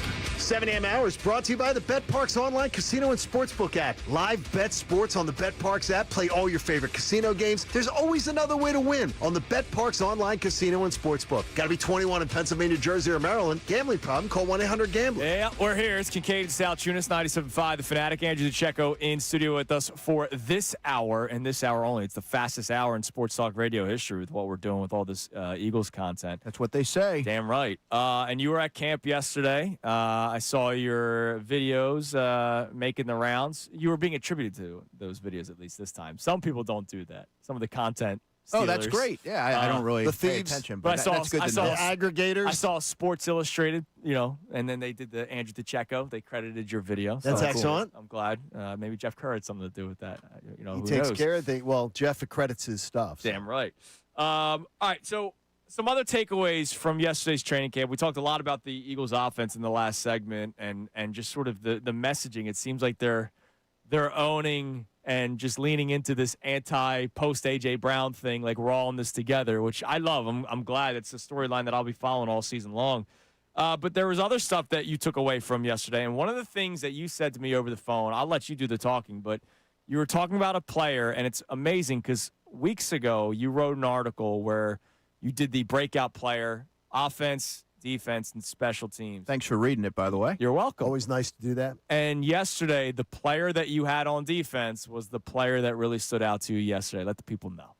Yeah, that would be third-year outside linebacker Jalix Hunt. And it's really a continuation, guys, of the version of Jalix Hunt that we saw last summer, or that I saw last summer, that everyone saw during the regular season, and that I saw in the spring. And this is someone who he led the Eagles' edge rushers in snaps last year with 693. He had 24 quarterback hits, which was the clubhouse leader on the team. 6.5 sacks. Yeah, you could look at those numbers, but that doesn't always tell the whole story here. And he also led the team in interceptions. Yeah. So his understanding and grasp of the defense and his role within it has now caught up to his innate athleticism and the tools that he has. And I'm noticing a player who not only has a more filled-out frame, he's become more of a two-way player where he can set the edge and rush the quarterback, but he has this first-step burst that I think is a sight to behold. And he, early in practice yesterday, was really giving the offense fits. And in the spring, you could see it, but there's, it's spring practices. You're not really able to fully gauge the impact. But early on, he was a one-man wrecking crew. And I don't want to make too much of it, but I do view him as the 2026 breakout player for the Eagles on defense. And now he'll have, hopefully, Jonathan Grenard from week 1 onward. When Jalen Phillips got to Philadelphia from week 10 on, that's where Jalix Hunt went on a 5.5 sack run there to close out the season. But I just see someone who has a more refined approach as a pass rusher. He's able to counter moves. He has a better understanding of what tackles are trying to do. And he mentioned in the spring that his attention to detail is where he's sort of grown his game the most. So this is a player that at 25 years old, I think he's ready to take that next step.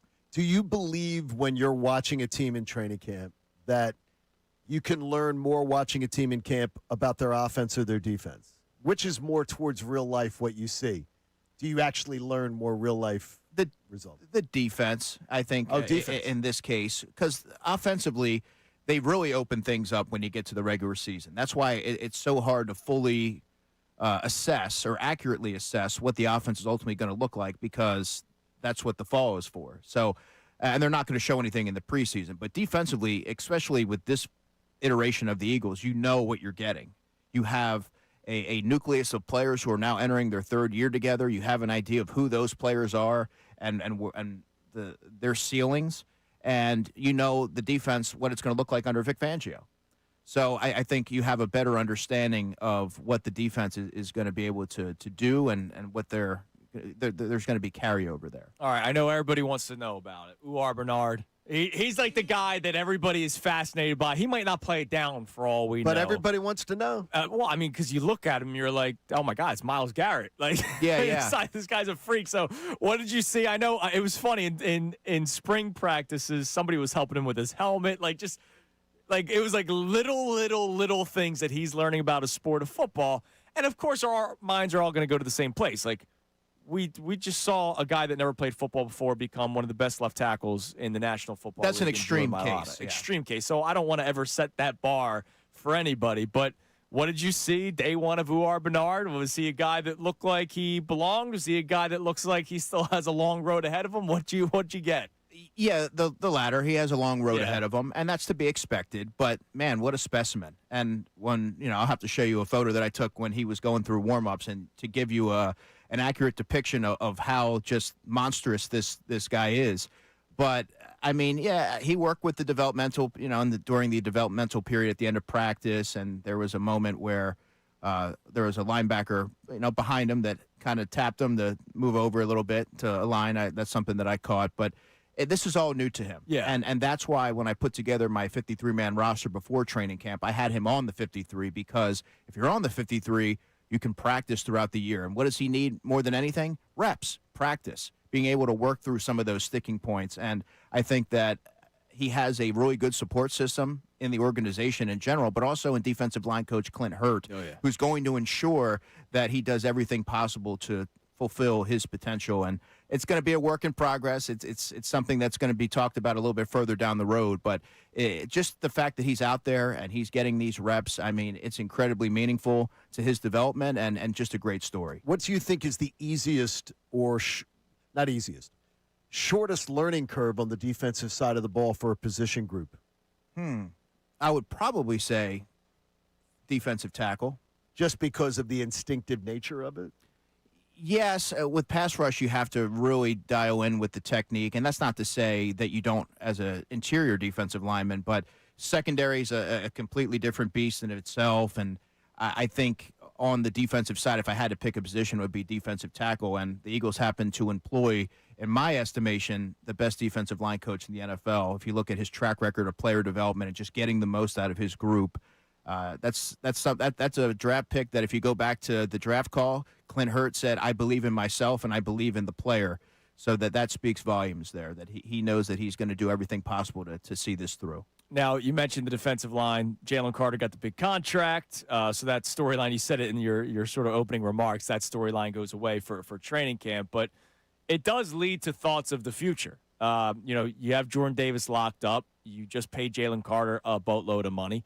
You have two guys that are eligible for contract extensions next year in Quinyon Mitchell and Cooper DeJean. We were talking about this yesterday, that you don't normally see. Warren Sharp said you've never seen it? You don't see three guys setting the standard as highest priced guys on one side of the ball at three different position groups since the modern 32-team NFL on one side of the ball. Are we just destined for that right now? Because I can't imagine they let those guys walk. And any of them walk. Yeah, that organizationally, that's not their philosophy to let talented young players walk out the door. They pride themselves on drafting and developing, and those guys are cornerstones on that side of the ball. And this isn't something that is lost on them. They're looking at what the roster is going to look like, not just this season, but beyond that. And this is all baked into the equation. That's why it becomes all the more prevalent to start drafting on the offensive side and get younger there, offensive line and positions like that, even adding to the wide receiver room. That's all something that the pendulum was eventually going to swing, and that's something that it's happening now. You see it with Mekhi Lemon and Eli Stowers, Markel Bell. They're preparing for the future because Quinyon Mitchell, Cooper DeJean, those are players that, I mean, you listen to Howie Roseman yesterday. If you have those jerseys of those players, I mean, you feel pretty comfortable that they're going to be Eagles for a long time. Now, that's not to say that there aren't going to be difficult decisions down the road. I look at Moro Jomo. I look at Nolan Smith. Moro Jomo especially, he's in the final year of his rookie deal. I think he's another breakout candidate. I think the world of what he can provide in terms of pass rush. He has such a uniqueness in terms of his arm length, but he isn't of the prototypical size for that position. And I go back to what Landon Dickerson and Tyler Steen said about him last summer, that he's awkward to block because of his quickness and leverage and things like that. If he's able to build on the season that he had last year, he should be able to command a Milton Williams size deal. Jeez. So it's going to be very difficult for a lot of teams to bring him on, I would imagine. Then that pass rush group is going to be very thin then. Well, down the line. Well, that adds another question. It isn't deep now. Right. And it's going to be even thinner if you're paying Cooper and Quignon. Then you better be hitting on draft picks in the pass rush. This is a way in the weeds player here that we're talking about, but that's why it's significantly important that Ty Robinson takes a next step because he didn't take any. Well, Byron Young, final year of his rookie deal. Moro Jomo, final year of his rookie deal. You have your two cornerstone players that you don't have to worry about. But what about the depth, in the years to come? And that's why this summer, and it's only year two, but I don't think it's hyperbole to suggest that it's very important for Ty Robinson to see where he's able to take his game this year, because you just didn't see it last summer. And in the regular season, he played 104 defensive snaps over 11 games, and we'll have to see where it goes. Right now, after day one, he's still buried on the depth chart. That's not good.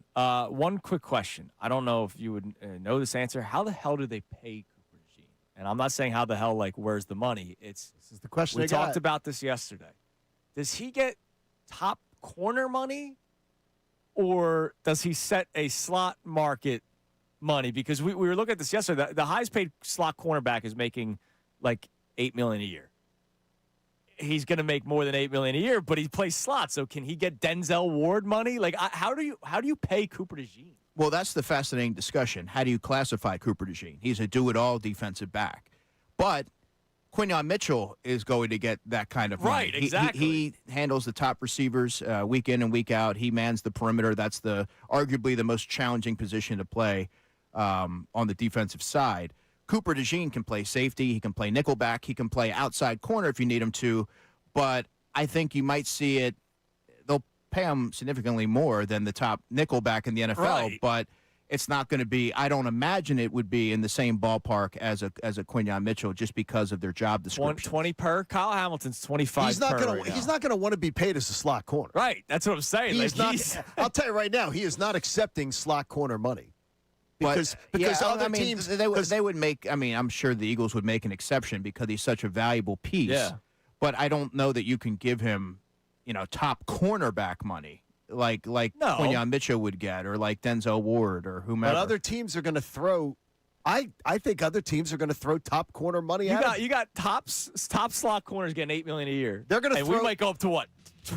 20? They're going to throw. They're going to throw top. They're going to throw. Other teams are going to throw much more than top slot corner money at him. Much more. Well, he's naturally going to command more than that because he gives you versatility elsewhere. Right. Yeah. And the Eagles, they value him immensely. So that'll work itself. They'll get it done. It's just I wonder what that market is for him. And how do you classify it? Yeah. All right, coming up next, we have today's headlines with Connor Thomas. Also, before Andrew gets out of here, we need your thoughts on the Phillies. You and I were on the phone yesterday. Oh, yeah. Talking about the daytime television drama that this team has. Oh, it is. And also the drama on the fields. They can't field ground balls. They can't run bases. They can't hit the baseball. Some of the pitchers can't throw the baseball. And everybody hates each other. And Donnie Mattingly is sticking up for his son. Kincade Salciunas, 97.5, The Fanatic. The Saves.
Just check out youtube.com/975 The Fanatic Philadelphia. More of Kincade and Salciunas coming your way now. By the way, as we will get back to some Phillies talk in the 8 o'clock hour, fastest hour ever just now with Andrew DeCecco in studio before he used to get down to training camp. We've been talking about that Zach Neto, the shortstop for the Angels, potential trade. The Angels did trade Logan O'Hoppe yesterday, former untouchable Phillies prospect, and then 1 week later he was traded for Brandon Marsh. And now he's being traded to the Texas Rangers. So last year, if you remember, the Angels did not make any trades. They did not trade players away because they were still right there, and they fooled themselves. They might actually finally be trading all the players that we've been talking about, the Joe Adells of the world, Zach Netos, all these guys. So trade deadline coming your way Monday, August 3rd. We'll be talking about it all day today, all day that day here on The Fanatic. So speaking of the Phillies, before we get to today's headlines, go ahead, Andrew, your thoughts. Oh, what a mess, man. But, like, you and I and John, we talked about this before the season. I was never of the belief that this was going to be a World Series caliber team because they are a flawed group. They ran it back. But I'll also add this because you guys spent a lot of time in the beginning of the program talking about Bryce Harper. I think nationally folks are starting to catch up to it a little bit, but I can't recall another star athlete in this city receiving as much grace as Bryce Harper has. You listen to Middays with Marks then. I mean, yesterday, John Marks, I think, bought flowers and candy during the show. This city has a Super Bowl winning quarterback who is under intense scrutiny annually. And Bryce Harper is the face of a franchise that continuously comes up short when in high leverage moments. I think as a leader, and Bryce Harper should be a leader for what they're paying him and for what his role is, you have to lead from the front. You have to be the tone setter. You have to be someone who uplifts others and doesn't worry about what's going on outside, what's out of your control. You have to make sure that everyone's swimming in the right direction. And right now, he's not doing that. You have to look in the mirror and try to head things in the right direction. Forget about that. There's no mirror. There's no mirror with his commentary. There's no mirror with his. I mean, how you are. He's yesterday on ESPN. They had he's one of the last 6 weeks, one of the 9 worst players in baseball at the plate, and he's sitting there like crying for help, making 20. Yeah, he's got to play better. 26 million a year. Look inward first. But not one comment made. If he made his comments, the exact comments he made, I'd forgive them if it was made with first. Look, I got to start carrying my load. I got to start doing my share. You got to worry about yourself before you can worry about what the front office is doing. But he's pointing fingers at everybody. He is so petty about Dave Dombrowski. And by the way, Dave Dombrowski should have he's the one who should have gotten the not elite because he could have been selling those shirts because he's living up to it. Well, Dave Dombrowski's also not elite either. Well, he's living off not of his anymore. resume. You're right. It's a mess right now. We'll continue talking about it, but it's time now for today's headlines with the Connor Thomas. Today's headlines with the Connor Thomas. It's brought to us by our friends over at Lundy Law. For over 70 years, Lundy Law has been fighting for injured people. If you need them, remember the name Lundy Law, your injury lawyers. Visit LundyLaw.com. That's LundyLaw.com. So we're going to start with a story that John Kincade sent me this morning. Now, Johnny, of course, tomorrow, the last day. I wonder if sabotage is something that's in the cards here. Because, John, you said a great story about a guy getting arrested in Yellowstone Park for being dressed up as a bison and chasing tourists around. Unfortunately, the story is fake. So, did not get me on that one. I'm not sure if you're trying to or if you got I might have tried something there and it didn't work. You got to try. You got to wake up early in the morning to get them by me. You're very well. We do wake up early in the morning. It's the last time. Yeah, it is a classic like onion story though. It's great. So good news if you dress up like a bison and you try and run someone check over. out the story. It's hilarious. Well, when Sean Rodman flies out there, he could be the guy. Well, Sean likes his costumes. He doesn't wear the big bison costume though. Sean would have to be more like a bobcat. Now let's go to 3 potentially real stories. You never really know with the internet these days. My question is, how far would you travel for your team to be a team player? I'm not going overseas. LeBron James is now here in Philadelphia, which means the Lakers are now officially Luka Doncic's team. Have you seen what he's doing with the mini camp for the Lakers?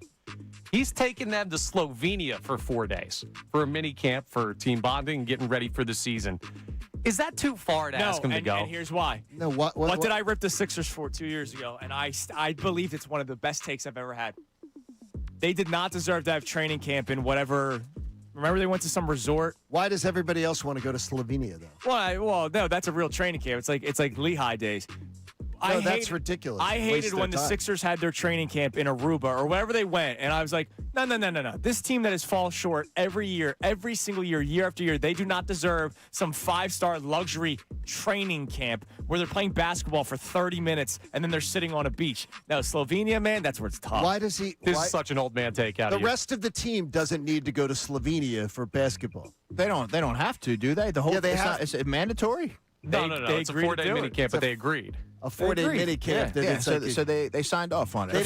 They're following their leader. They didn't take a team vote. They're following That was their made leader. clear. They did not take a team vote on it. But the In entire other roster words- is going per the Yes. report from Dave McMenamin. Yes. In other words, you're being told you're going. That's a good thing. That's a real camp. You have to lay the groundwork. There's no distractions, and you're trying to really build that chemistry with with one another. They could do that in Palm Springs. They could do that a lot of places. The distractions. Yeah, exactly. Well, Slovenia is a distraction. Speaking of international travel, we almost had another Scotty Scheffler level incident in the golf world. Really? Yes. So they're currently at the Rocket Classic, which is being held at Detroit Golf Club.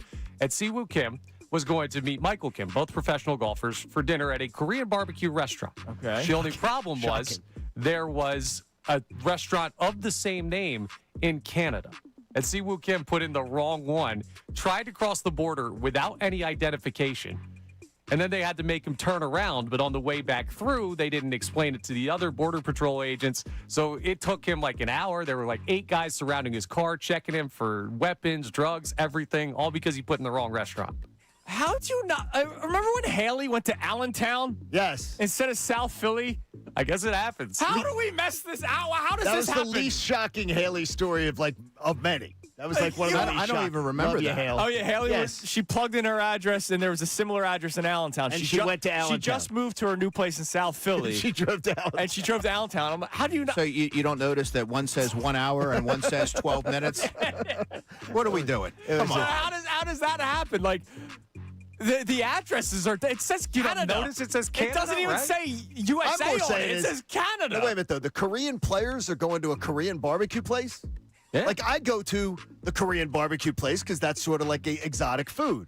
Or the Chinese restaurant because that's like an exotic food. The Korean guys going to the Korean barbecue, I think, is the crazier story. Why? You go to Of all the American food you- restaurants. Yeah, I was Of all going to the say, food we you went to could that choose. place, that place in Malvern. Yes, we did. Yeah, it's American. And that, Like, was is that, that- Yeah, I almost missed a flight in Barcelona because I was looking for the McDonald's. What, can Italians not go to By Italian the way, restaurants? Like, you what are we said it. You talking said it about here? properly the other day, Connor. Say it. Barcelona? Very good, Yeah, Connor. Barcelona. I took He 8 says years it. of Spanish. He says it really we'll well. round out with one more travel story, but this is more about college and the NCAA. Thank goodness, with all the Brendan Sorsby stuff going on, all the NIL, they have lost the handle on their sport in a lot of ways. But they got it back. They are back in charge by suspending Tennessee star linebacker Arian Carter 2 games for taking a $427 flight that his agent paid for to go to the draft. Yep. Now, he went back to school, and he also paid back the full value of the flight. And they're still suspending him. And he's missing the Georgia Tech game. Why is he suspended? Because the he's not- NCAA is It's improper so benefits. stupid. No, it's the simplest thing in the world that you can't do that. It is laid out specifically to players. The entire thing. It is simple. It's on the very first page of the web, if he reads the web, of what you can't do. It's on the first page. He didn't have to go to page 2. Didn't have to go to page 3. It's right there. What you're allowed to do, improper benefits. It's simple. He paid the money back before the NCAA even took a charge against him, Because and he did not end up going to the draft, which was his plan. Well, that's because he wasn't. Yeah. So Get the this money is first. completely erroneous. Meanwhile, we've got guys who have played professional or are gambling on everything that are getting injunctions. Teddy And- Bridgewater got suspended for buying a guy a meal once. Yeah, That's the weirdest thing. Yeah, and that was just horrendous. Shout out you, NCAA. You focused on the important things in the sport. Always. Hey, All right. missed that Georgia Tech game. Andrew, thank you. We appreciate you. Andrew, buddy. Get down to the training camp. Appreciate you 76. guys. Hopefully, it's not a mess. I'll miss you, Coming up buddy. next, if Thanks, you Johnny. guys missed it, we went through all of the drama and baseball, mainly drama, of the last 10 days of the Philadelphia Phillies. We will go through it all coming up next, and then we will ask you the question again. Are the Phillies about to blow up, bottom out? Like, was last year 2011, and is this year 2012? We'll discuss it all coming up next. If you missed it, we got into it in the 6 o'clock hour here on 97.5 The Fanatic. Now on 97.5 The Fanatic Sports Update. Swept by the Fish. I'm Connor Thomas, and that's how the Phillies series in Miami ended yesterday. And not without excitement. They were up 6-0. Ended up losing 8-6, blowing a big-time lead. The embarrassing stretch by them continues. They've now lost 7 of their last 8 and only 1.5 games up in the final wild-card spot in the National League. And it's not just on the field. Yesterday, Don Mattingly responded to Bryce Harper's pleas for help at the deadline, saying the players like being GMs and making calls and spending other people's money.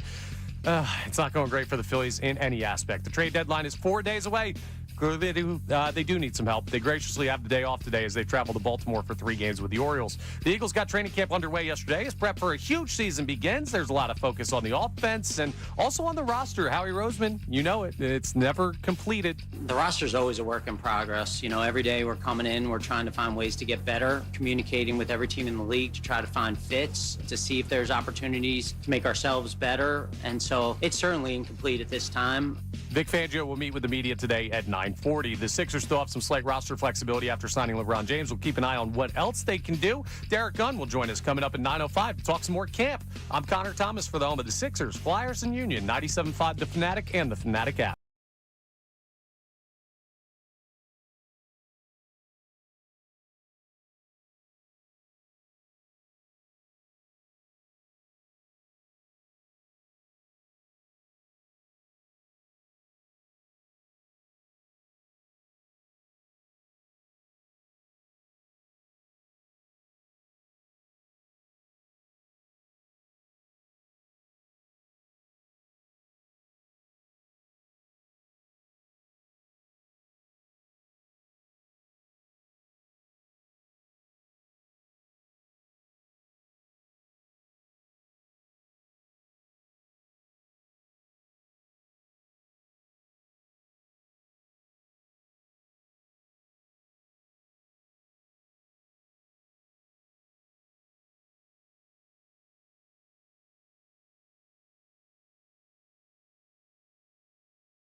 Kincade Salciunas, Philly Sports Talk, 97.5 The Fanatic and the Fanatic app. All right, we're back, and we're back to talk more about the Phillies. Fast hour with Andrew DeCecco, who's in studio. Day 1 of training camp was yesterday. So many observations from our Eagles insider. He's fantastic.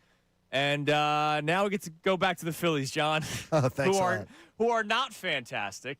not as much fun talking about the Phillies. No. After they got swept by the Miami Marlins, they blew a 6-run lead yesterday. They are just 5 games over 500 now because they've lost all 4 series that they've played in since the All-Star break, and we're all counting down to the trade deadline. All of us are. Unfortunately, so are at least one player in the clubhouse, and it's the face of the franchise. It's Bryce Harper.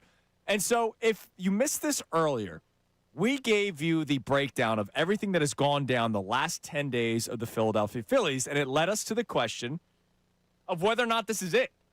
Like, are they about to bottom out? Not this is it, like, is this their last chance of winning? Is this it, like, this is 2012? Maybe we didn't realize that last year was the last chance at it, and running it back was a bad idea. Oh, wait, we did talk about that. Yeah, we did talk about that one. 4 years in a row now. So let's go through everything. 10 days ago, Johnny, when you were on vacation, the Phillies beat the Dodgers, game 1 of their series, and we talked about it on the air the next morning. Hey, did that game remind you that the Phillies can compete with the best teams, even though we hated the messaging from Dave Dombrowski last November, even though we hated the messaging from John Middleton coming into the season about we were 1 throw away from Trey Turner, we were 1 bad pitch from Matt Strahm away from winning, we were 1 bad call from the umpire away from potentially forcing a Game 5. As much as we hated it, they weren't wrong to say those things. I just hated the timing of it because you had lost in the playoffs for 3 straight years. So they say all that. They win Game 1 of the series against the Dodgers. You're thinking, all right, they can compete with them. And then they lose the next 2. Yes. Then you go, maybe they can.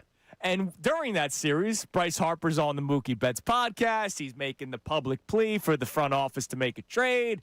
Then he's talking about Don Mattingly. He's taking pot shots at Don Mattingly. I mean, at Rob Thompson. This was what Bryce Harper had to say a little over a week ago on the Mookie Betts podcast about how great it was to get Don Mattingly in-house. What did someone like Donnie bring to you guys to help turn things around? Yeah, I think somebody that's played, that's done it, right?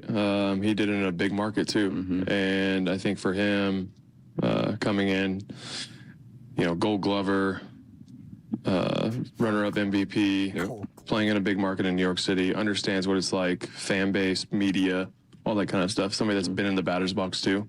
When you have somebody that's done it, you can kind of relate to that, and he can relate to you as well. So it's not just somebody, saying something that's never been there or done that. So it's been really good. We missed something there. What? We missed something there. What did we He's miss? been in the batter's box too. So when he says something, it means something. Oh, are you saying a Kevin Long shot too? What do you think? Well, I didn't think that at all. Yeah, I think I thought more so the Rob Thompson, just everything about Rob Thompson. I think that was just nothing but shots thrown toward Rob Thompson. I didn't get anything from the Kevin Long thing. Well, I'm just thinking if this is that Kevin Long, a guy who he has no baseball, never been in the, he accomplished far less in baseball than Rob Thompson ever did. Rob Thompson accomplished far more as a player, stood in the batter's box, knows far more about hitting in baseball than Kevin Long ever knew. And he's the guy that supposedly is the guru telling them how to hit. Yeah, they love him. And Bryce Harper's taking shots there at what he's learning about that. What about Kevin Long? What's Kevin Long telling them about that? I mean, he played minor league ball. He was drafted. He's still he had no idea playing minor league ball has nothing about playing major league ball. It's nothing. Yeah, I didn't take that as a shot at Kevin Long. I took that as everything. You took it a shot at Rob Thompson, though. I took it everything as this is what Don Mattingly did, and we didn't have this before with Rob Thompson. And what does that even mean? Dude, I don't know. It's Bryce Harper because if talking. It means something with Rob Thompson, it means something with Kevin Long. It has to mean, if it means something with Rob Thompson to Bryce Harper, it has to mean something with Kevin Long. Because Rob Thompson accomplished a hell of a lot more in baseball than Kevin Long ever did. So if you make that take that pot shot at Rob Thompson in your Bryce Harper, then how come you're always standing for your boy Kevin Long, who accomplished a hell of a lot less. I mean, it's like it's just exactly because he likes him, and that's all it is. So that happens. They drop 2 games, then they play the Yankees, where they drop 2 games, and they make 5 total errors during the series, and they make base running mistakes against the Dodgers. All the fundamentally sound things that you're supposed to do, the Phillies didn't do in those 2 series, and then this Marlins series happened. But during this Marlins series, Bryce Harper, once again, talks about trades. Yeah, I mean, I think we need some help, but I think we've proved, pretty much all year we've done a pretty good job. But anytime you can, get some help in here and reinforcements, I think it helps. Do you think that help be best coming in the form of an arm or a bat? I think both. I think obviously everybody knows what we need, so I think I've said it over the last couple of days.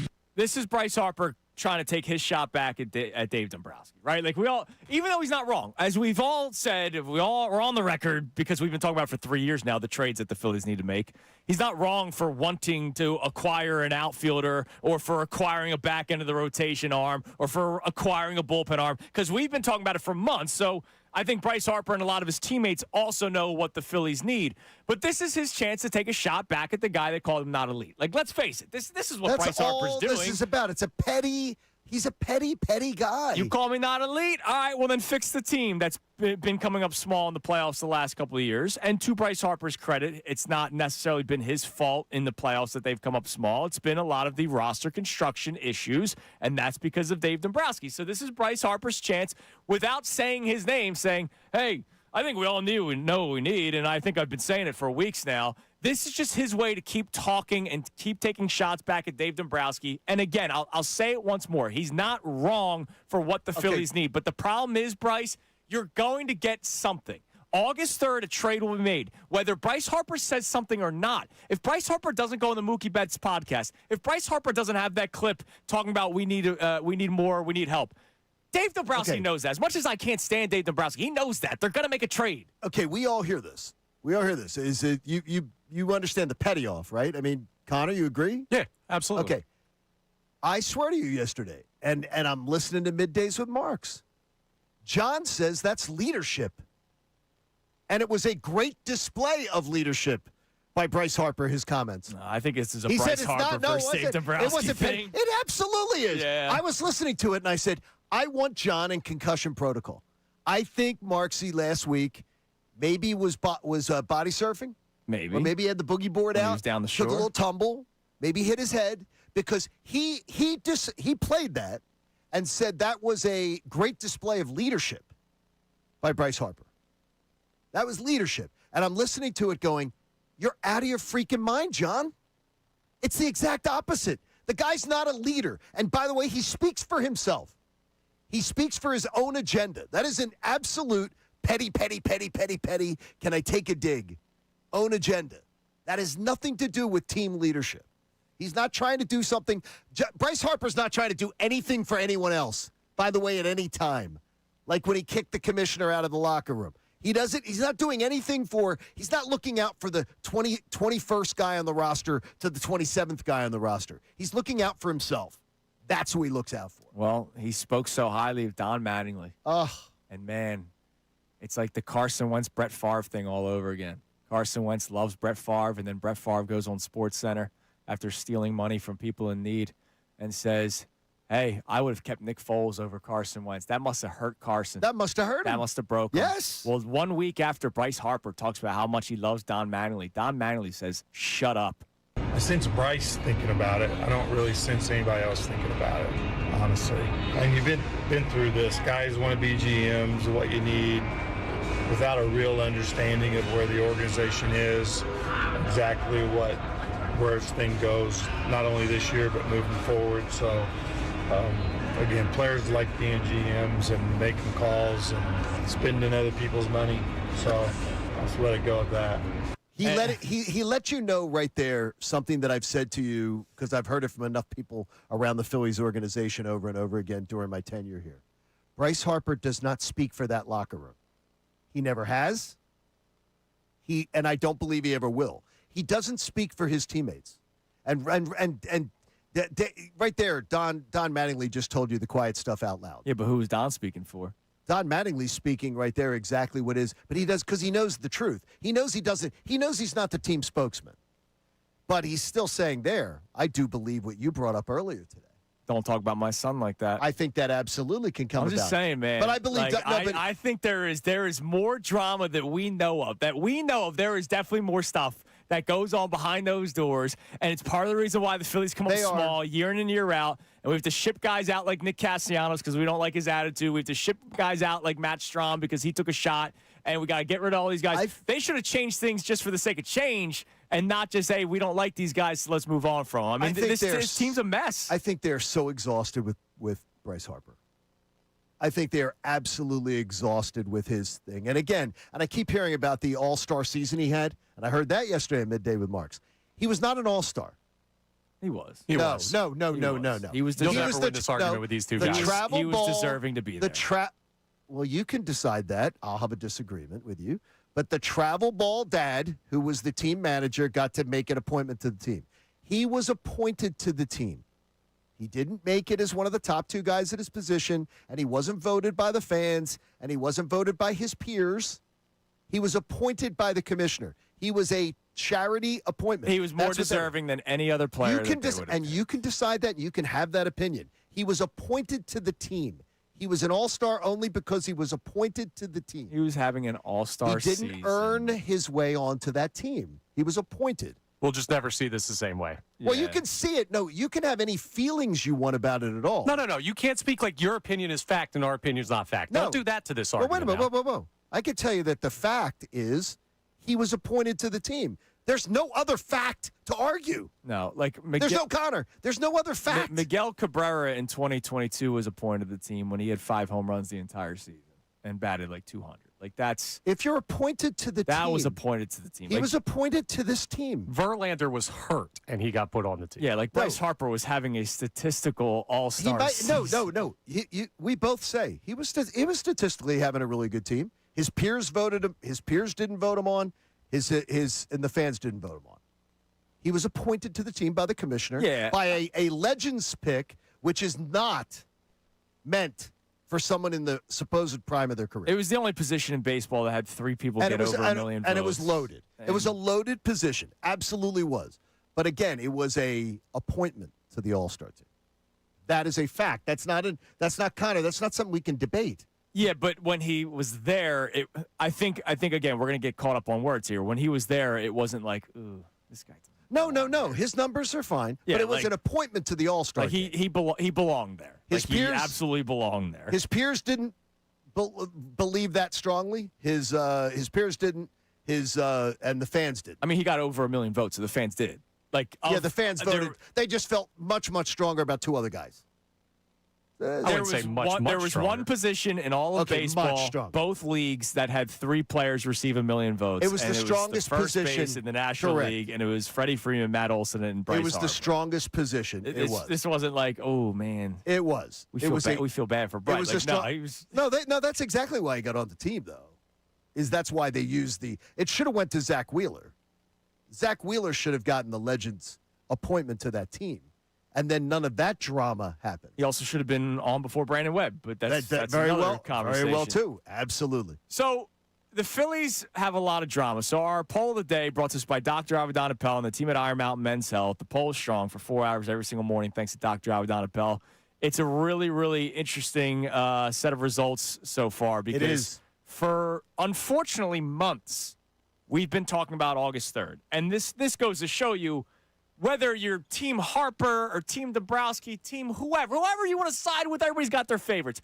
Dave Dombrowski has continuously screwed up this roster when it comes to constructing it. They needed a right-handed bat last year. They signed Max Kepler, who bats from the left side. They signed Whit Merrifield the year before that. This year, it was Adolis Garcia. All right, they finally got the right side of the plate, but he, like Max Kepler, had his best years were behind him. Dave Dombrowski has continuously screwed up. He had the big paid players here. All right, Harper, Schwarber, Otto Kemp championship-type player. Remember that. These things were actually said. All jokes aside, Connor. That's too good a joke to pass. He literally said, that they were good this year. They thought the offseason was a success because, don't forget, we have championship-type player Otto Kemp. Like, this is what was coming from the mouth of the president of baseball operations. Even Connor's laughing Not now. the host of the Locked On Phillies podcast. The guy that makes roster decisions said that. And that's a joke. That's horrible. And so here we are now talking about August 3rd being just a few days from now. This was supposed to be the point of the season where we saw them go from playoff team to World Series contender. But, man, they need to make a lot more moves than just one. So what's the poll looking like, Connor? Do you believe the Phillies season has bottomed out, or could moves at the deadline still save this team? 68% of responders are saying they're done, 32% saying the deadline can save them. Yeah, I think they're done, dude, and it sucks. So you think they can make the playoffs, but all this time I said they will make the playoffs, they will not win the World Series. I've been saying it since spring, since March, that they would make the playoffs. They're not going to win the World Series. The furthest they'll go is the furthest or the longest they avoid the Dodgers. Like NLCS, that's the furthest they'll go because they see the Dodgers in the NLCS or the NLDS, whatever.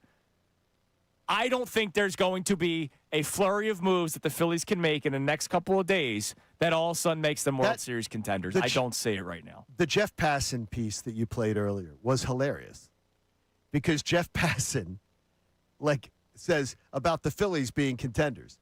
And then he reads off that the 5 things that they need. Yes, literally. He listened. Nobody is a contender if they need 5 things. No. Nobody is a contender. You don't have to go. You do not have to say the Dodgers, the Brewers, who else do you want to even list? Because Dodgers and Brewers to me look like they are on a sort of a class. Yeah, look, if the Braves get Scooble, that scares me. I don't think they are. No, I know, but the Braves might be one big piece away. They could be. If the Braves got Scooble, then they clearly are going to be. They're going to run away with this division. Yeah, they're already running away at the moment. Yeah, because the Phillies can't win a freaking baseball game. But if they get Scooble, it's done. And so it's like there's no team that needs to have 5 things at the trade deadline. The Phillies need a power hitter, a reliever. They need so many things. He listed it off like a laundry list. It's like they want to keep them being contenders when they're really not. All right, what do we got on the text line? Give us one text. Davis on a text line. Feel the Davis difference. Check them out in Burlington. We want to get to a lot of your texts because we did the hour of Eagles content with Andrew DeCecco in studio. But now that we're back to this Phillies drama and Phillies just failure on the baseball field, are they about to bottom out? Do you believe that this is 2012 and this is the beginning of what hopefully is not a long drought, but this maybe last year was the last chance? What do we got? Let's hope not. Yeah, a lot of rational responses on the text line today, including this texter saying, I hope the Phillies sell this franchise and move them to Nashville, take Dave Dombrowski with them, and ride off into the sunset. I got a tweet yesterday saying this might be an unpopular opinion, but Josh Harris is a better owner than John Middleton. And we don't have to do power rankings of owners, but John Middleton also just opens up his wallet. It's the people that are making the decisions. Now, if they extend Dave Dombrowski, I don't know what the hell we're doing. But if John Middleton keeps him around, then that's on John Middleton. Right. And per Matt Gelb yesterday, there's talks of an extension for Dave Dombrowski. All right, coming up next, more on the Phillies. Bob Nightingale was on Middays with Marks yesterday. He said something that we've all been saying for a long time, but then he talked about everyone that the Phillies aren't going to get. We'll go through that next, and your text messages as well. Kincade Salciunas, 97.5 The Fanatic. Now on 97.5 The Fanatic Sports Update. Phillies blow a big lead. I'm Connor Thomas. The Phillies blew a 6-0 lead yesterday down in Miami. 8-6 the final in the final game, and they get swept by the Fish and now have lost 7 of their last 8. They're in the final wildcard spot in the National League, a game and a half up on the San Diego Padres. But it's not just on the field issues. Don Mattingly responded to Bryce Harper's pleas for help with the roster at the deadline yesterday, saying players like being GMs and making calls and spending other people's money. So it's not great off the field for the Phils right now either. The trade deadline is 4 days away. Obviously, they need help with the roster. They have the day off today as they travel to Baltimore for 3 games with the Orioles. The Eagles got training camp underway yesterday as preparation for a gigantic season begins. A lot of focus is on that brand new offense. Jalen Hurts talked about Sean Mannion. I think Coach is going to be just fine. He's got a lot of structure and a lot of intentionality behind what he does. And, I think I'm at a point where I have to help him and kind of hold up my end of it as well because I've experienced it so much. So realistically, there's nothing new going into into this year. Defensive coordinator Vic Fangio will meet with the media today at 9:40. The Sixers still have some slight roster flexibility after signing LeBron James. We'll keep an eye on what else they can do. We'll talk to Derek Gunn about the Eagles coming up at 9:05. This update is brought to you by Verizon Business. Verizon Business experts love small businesses, so they come directly to you on your schedule. With real expertise tailored to your needs, make an appointment with a Verizon Business expert. Go to Verizon.com/book today. I'm Connor Thomas for the home of the Sixers, Flyers, and Union, 97.5 The Fanatic and the Fanatic app.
Middays with Marks comes your way at 10 o'clock with Johnny Marks and Ray Dunn. Sean Brace on vacation the rest of this week.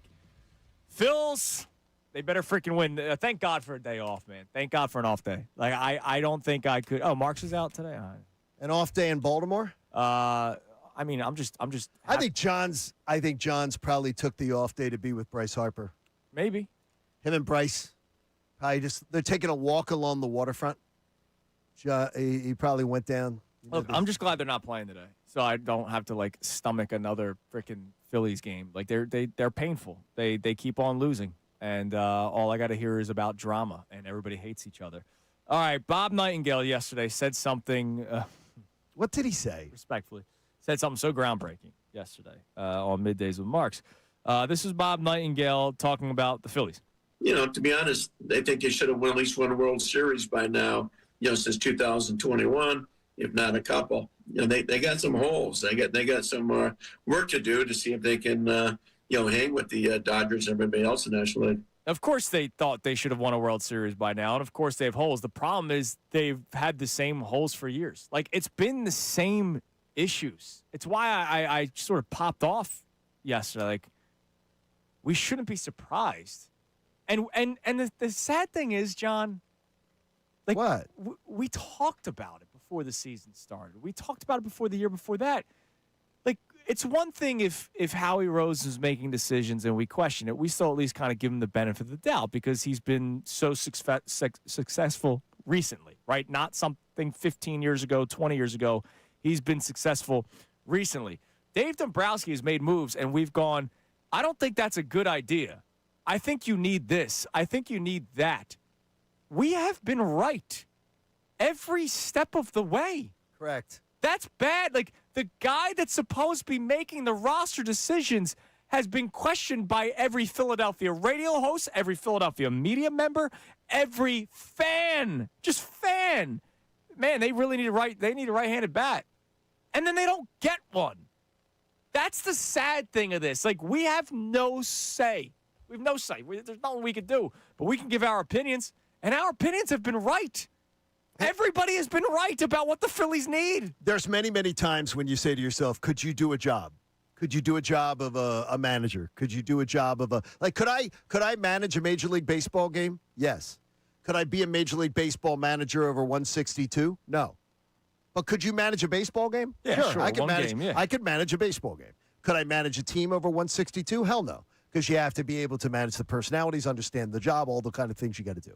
But and you haven't swung it. Oh, because then Bryce would say that. No, but Bryce doesn't have any problem with the guys who haven't. So it seems like he picks and chooses on that.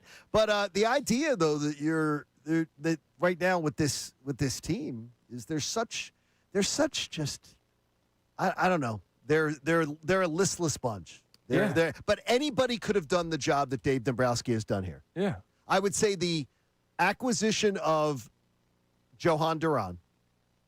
I don't know that I could have done that. I don't know that I could have swung that trade. I'm not sure. I'm giving him the benefit of the doubt on that one. All his other moves, I sure as hell could have done. I could have given a stupid contract to Trey Turner. I could have given a stupid contract to JT Realmuto. I could have gone and given extra year and money to Kyle Schwarber because I actually fell for the fact that he thought he was going to be a Baltimore Oriole, which he wasn't, or a Pittsburgh Pirate, which he wasn't. There's a couple more. The Luzardo trade was really, really good. Luzardo trade was good. That's a good one. The Edmundo Sosa acquisition has paid dividends for a depth guy. Yeah, but he didn't. I mean, yeah. Brandon Marsh, Logan O'Hoppe just got traded again by the team he traded him to. Yeah, but he's looking at trade potential. What's Brandon Marsh doing? Yeah, Brandon Marsh becoming a platoon player. Brandon Marsh is Brandon Marsh is the. And by the way, Edmundo Sosa was a flyer, just like what was the guy the next year? Rodolfo Castro. Yeah, that was another. He just took a flyer. How'd that one work? He got a lottery ticket. But it has worked out. It has worked out. I'm just saying there are a couple more. It has worked out. I got you. But it's not anybody could have done. I can take the Flyers too. By the way, I absolutely believe I would have done better with the right field position than he would have. I absolutely believe I could have done better. Because the choices he made, I kept going, I wouldn't have done that. I wouldn't have done that. I wouldn't have done that. Now, Bob Nightingale then was being asked about some of the players. He said, Scooble's not going to happen. Buxton's not going to happen. Like all these guys that we've been talking about, even though we haven't been talking about, people talk about them. And then at one point, they got into the conversation about the playoffs. Because, Connor, you said it last Monday, not this 2 Mondays ago, that you are not even sold that they make the playoffs. And I want you to hear what Bob Nightingale says. And then if they don't make the playoffs, we have to have a conversation about John Middleton. Go ahead. You haven't heard that much, but, the Padres are starting to come around now. Diamondbacks are, hanging around 500, a few games above. So, if you're the number 5 seed, you play a best of 3 on the road. So that's a disaster, not even making the having a home game. So it's almost the same as missing the playoffs completely. But, that'd be disastrous for the Phillies not to be in there with that payroll and all the stars. Then I need John Middleton to explain to me why Dave Dombrowski would return. Again, in the article from Matt Gelb yesterday, after the debacle of the 6-run blown lead yesterday, getting swept by the Marlins, 4 straight series losses post All-Star break as we are getting closer to the trade deadline, Matt Gelb reported that Dave Dombrowski, whose contract is up after 2027, might get an extension. And they're already talking about it. And if that's the case, I need John Middleton. If they don't make the playoffs this year, think about that. If they don't make the playoffs this year, how can he have his job? My only thought, because I was trying to think about this, is if there's a salary cap, you have a guy that you think knows the sport well enough that he could maybe handle it. Like, I don't know. That's my only thought. But then again, he only knows how to operate without a salary cap, Dave Dombrowski. What makes me think that he'll all of a sudden be good? No, it's got to be worse because he's spent money like a drunken sailor. Over the year, yeah. So how's he going to do it when he's on a budget? Somebody who's on a budget, somebody who doesn't know how to spend money well is going to be horrible on a budget. They're not going to be good at it. They're going to be horrible at it. You know who's going to be great at the salary cap? The Tampa Bay Rays. Yeah, because they're going to have to spend. No, because they're going to have to spend more money. They're going to be forced to spend more money. You're right. Yeah, they've had a salary cap self-imposed for the past decade or two. The Pittsburgh Pirates. Look at the Pirates lineup and how they hit. The Pirates are going to be forced to spend more money. They're going to be better because they're going to be forced to spend more money, and they know how to spend money until right Paul now. Skeens leaves Pittsburgh. And that's where it's going to be. That's probably going to happen. But how does John Middleton say to a Philadelphia fan? Because you have the press conference when a guy gets an extension. Like, Tim Kelly literally asked Dave Dombrowski straight up a couple of weeks ago, why do you think you're the guy for the job? And Dave Dombrowski laughed at him, said, I'll let you answer that question. And he was an ass about it and walked away. I need John Middleton to answer that question. Okay, he's not going to because it's a very in-depth thing that's got to tell you a lot of behind-the-scenes stuff. He's going to give you the canned answer of, look at the resume. But here's the argument if I was making it on behalf of the Phillies. You've got a lot of stuff changing in the sport. Right? The CBA is going to change the way every team operates when it comes down. And you have a guy right now that is seen as much from that position as anybody in the game. So that gives you some confidence that as things change, you at least have a veteran leadership presence. You don't want to hire somebody from outside the organization right now because you have the next guy in waiting in the GM position in Preston Mattingly. So it's not like you can bring in just like a one-year president of baseball operations. This isn't like a manager on a one-year deal. You're constantly building out for the future. So the whole one-year deal, like for a rental player or a one-year coach, doesn't really work in that position. So if Preston Mattingly, you don't want to put him majorly in a tough spot by, hey, here's your first shot at a really important job. By the way, the sport just completely changed on you and nobody's done it before. Let Dombrowski hold him through the change and then pass things over to give Mattingly a fair shot to start on even playing ground. That would be, I believe, the Phillies' argument. I wonder, Mattingly has been, was director of player, was it player development? Minor league development. He was player development, and then he was promoted to assistant general manager, then he was made general manager. So I have to put a little bit of the blame, I got to put a little bit of the blame on him for this. Where's the development of players? Yeah. They don't have a farm system. Yeah, I got to put a little bit on that. This team's dead either way. This team is dead either way. They make a big trade or not. This team's dead. They don't have a farm system. I have been told by people, though, in baseball that have said to me that Preston Mattingly, they think he's a bright guy and they think it's going to be good for the Phillies when he takes over. But honestly, I sort of have to know what he's done to deserve that promotion. Because he really hasn't, to me, it hasn't shown. Like, I don't see the results. Well, they went through major improvements in the minor league system when he was in that position. Then he moves to GM last year, And that's when we've seen the drop-off of the farm system. Like, you look at what he used to do, but there's now a new guy in that position. So there are other responsibilities. Samfold leaves his current position. Mattingly's got to take on more, so he's not as focused. Take an eye off the ball, you mean? Yeah, exactly. I can't expect him to continue to be good at the position he no longer holds. Okay. It's part of the equation. That's fair. That's fair. But That's fair. he's learning new stuff. There's just, like, is there anything, let me ask you guys this question, and then we'll get to the text line. Is there anything about this organization that you feel good about right now? The Top 3 broadcasters. in the rotation. I like the broadcasters. Okay, top 3 in the rotation. One guy's almost done. All right. And then when he's done, the other 2 are going to be Citizens Bank Park. Their prime. Right. Like Citizens Bank Park. The Fanatics had a pretty good year. Yeah. Fanatic is good. I think the Fanatic sometimes it doesn't seem as limber, but he's getting up there a little bit. I just like Galapagos Islands a long time ago. You look at the roster. There's long contracts that you don't feel good about. We're past the days of the daycare, but like those guys never took their game to the next level. Justin Crawford, I don't think that highly of Justin Crawford just because of the way he plays baseball. Like he's going to be a singles hitter. You just hope that he's an on-base guy and can wreak havoc. And he could still become that. I'm not saying Justin Crawford is who he is. He can become a better hitter at the major league level. But he's not going to be a franchise-changing player. Andrew Painter, what happened to that? That was a guy that we were supposed to rely on. Don't feel good about that one. There's not many people in the farm system that you're thinking could be a franchise-changing player. You look up and down baseball, it's, oh, man, when this guy comes up, look out. We don't have that. There's nothing right now with this Phillies team that makes you feel good about years down the road. You have to hope that, once again, they get hot. And that sucks. All right, coming up next, text line. We hear from you. Also, we hear from Ricky Bo.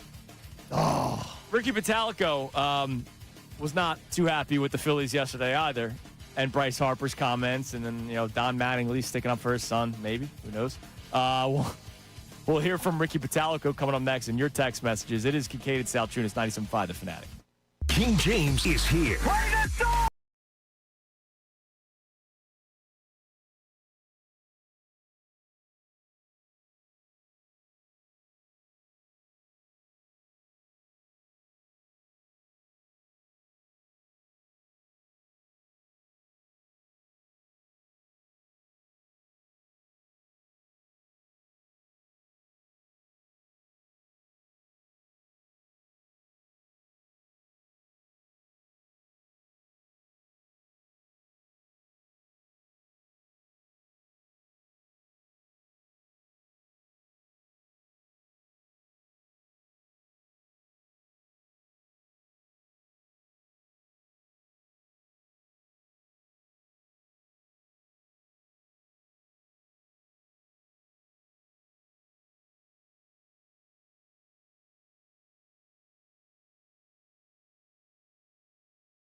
Kincade and Salciunas, 97.5, The Fanatic.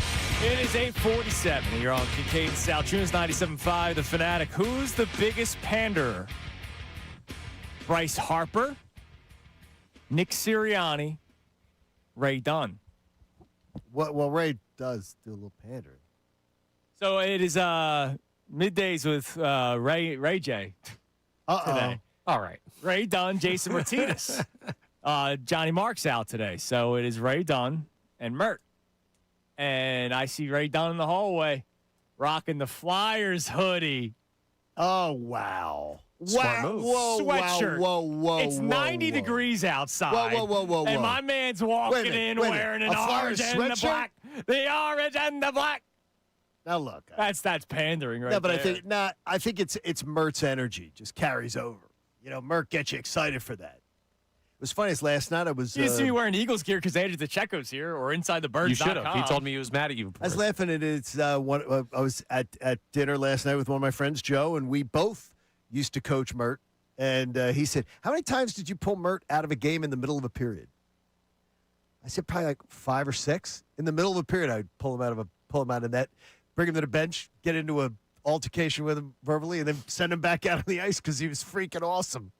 The kid was amazing. That's awesome. Well, it's he's going to be good today too. I hear. It's a Ray J midday. Can't wait. Ray Dunn and Jason Martinez. Can't wait. All right, what do we have on the Davis Honda text line? Feel the Davis difference. Check him out in Burlington, and then we will hear from Ricky Batalico. Ricky Bo. Because Ricky Bo popped off yesterday too. I mean, the Phillies are just making everybody happy.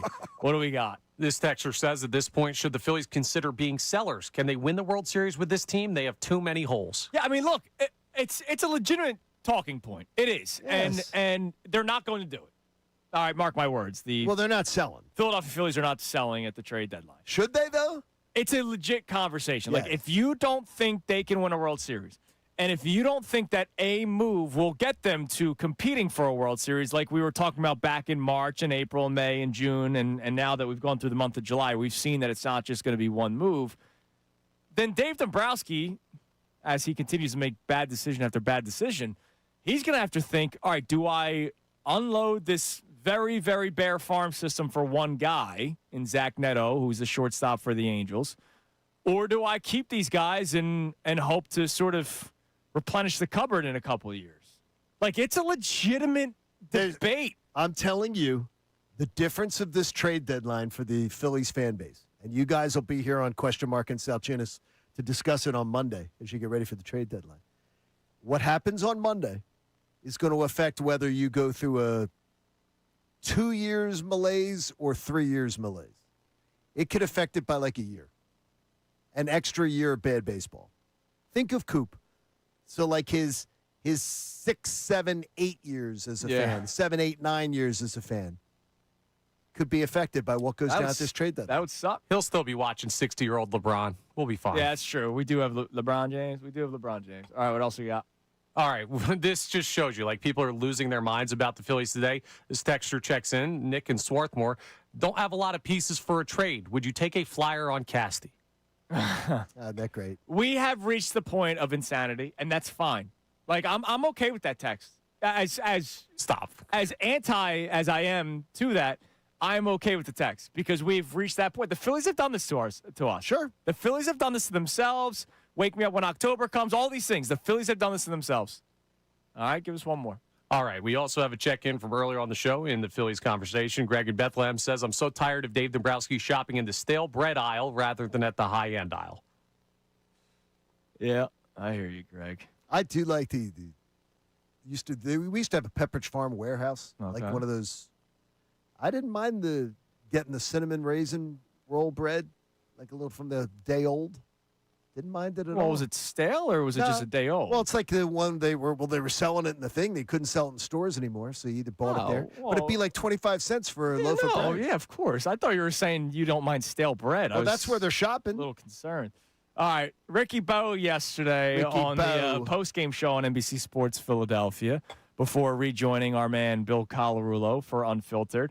Another bad loss for the Phillies. They had a 6-run lead. They blew it. Bryce Harper's talking about making trades. Don Mattingly's defending his son. We got a lot of drama with the Fightins right now. Here was Ricky Bo. In reality, you're talking almost a month that they've been playing like this. Yes, they've had some teams that they should have beat up on. This is a team that is falling apart at the seams right now. And I think that statement from Bryce Harper, may be correct. But for him to say we need help, then how do you expect to win these games? Yeah. How do you expect to win these games if you don't think you're good enough right now? Right. Maybe that is part of the problem. Maybe the culture right now is part of the problem. Because what I saw today is a 6-0 lead just magically disappear.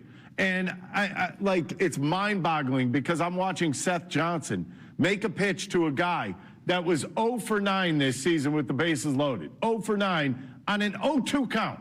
You don't leave a ball out over the middle of the plate. And I'm sorry I'm pinning it to this one play, but in reality, you make a good pitch there. They don't score any runs and you're still up 2. To me, that was pathetic. He's popping off, but the point that he said about the fact that he's putting that message out there, it's like I don't need Bryce Harper to talk about the trade deadline. Dave Dombrowski would have made a trade whether Bryce Harper said something or not. He would have. Did anybody think? Do you think Bryce Harper going on Mookie Betts' podcast or last week or earlier this week saying we need help? Do you think Dave Dombrowski went, "Oh, I didn't realize"? I hate Dave Dombrowski and what he's done with the Philadelphia Phillies, but I know that he was going to make a trade. Everybody knew the Phillies were going to make a trade. They always do. He's letting it impact the way he's playing baseball, and then that trickles down because Bryce Harper, as we know, is a lead by example guy and not necessarily a leader, a guy that's going to be like the voice of the team. That's Kyle Schwarber's role.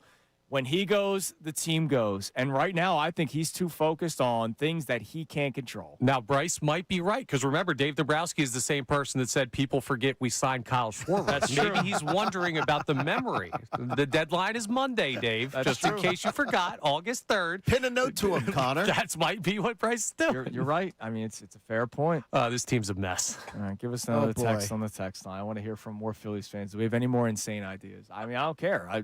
We're up to anything at this point. No, we don't really have too many insane ideas left. Mike from Exton checks in and says, Dombrowski is carrying out Middleton's orders, bargain basement outfielders. There's a self-imposed salary cap on this team, and that has not been discussed. Yeah, all right. The self-imposed salary cap is still the fourth high. Right. Like, come on, it's ridiculous. Like, come on, man. No one can be talking about them spending money. And at the trade deadline, you can't buy players with money. Yeah, so that doesn't apply here. You got to make trades with the prospects that you don't have. Exactly. All right, coming up next. Man, that's terrible. All right, Johnny, I never break a promise.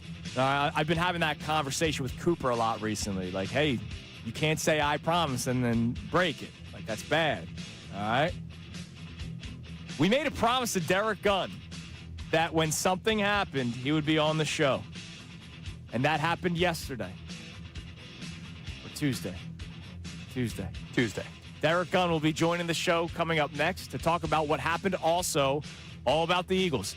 There was a message from the Eagles yesterday.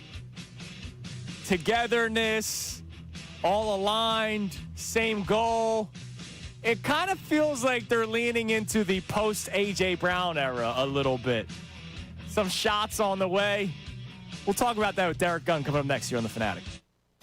Now on 97.5 The Fanatic Sports Update. Another terrible loss for the Phillies. I'm Connor Thomas. The Phillies, well, the good news is they had a 6-0 lead in the game. The bad news is they blew that lead, losing 8-6 to the Marlins yesterday. They got swept in Miami. They've now lost 7 of their last 8 and are in the final wild card spot in the National League. To make matters worse, it's not just on-the-field stuff. Don Mattingly responded to Bryce Harper's pleas for help at the deadline, saying that players like being GMs and making calls and spending other people's money. So it doesn't sound like the in the locker room relationships are going great right now. The trade deadline is 4 days away. The Phillies need help in a lot of places. Thank goodness they have the day off today as they travel to Baltimore. They'll start a 3-game series with the Orioles tomorrow. The Eagles got training camp underway yesterday as prep for a huge season begins, and there's a lot of focus on everything from the new offense to the roster as a whole. Howie Roseman restating The roster's never finished. The roster's always a work in progress. You know, every day we're coming in, we're trying to find ways to get better, communicating with every team in the league to try to find fits, to see if there's opportunities to make ourselves better. And so it's certainly incomplete at this time. Vic Fangio will meet with the media today at 9:40. The Sixers still have some slight roster flexibility after signing LeBron James. We'll keep an eye on what else they can do as their stupendous offseason continues. Derek Gunn joins us coming up next to talk Eagles camp. And a little bit of social media news from him as well. I'm Connor Thomas for the home of the Sixers, Flyers, and Union, 97.5 The Fanatic and The Fanatic.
What Andrew and John have to say. Don't worry, we will.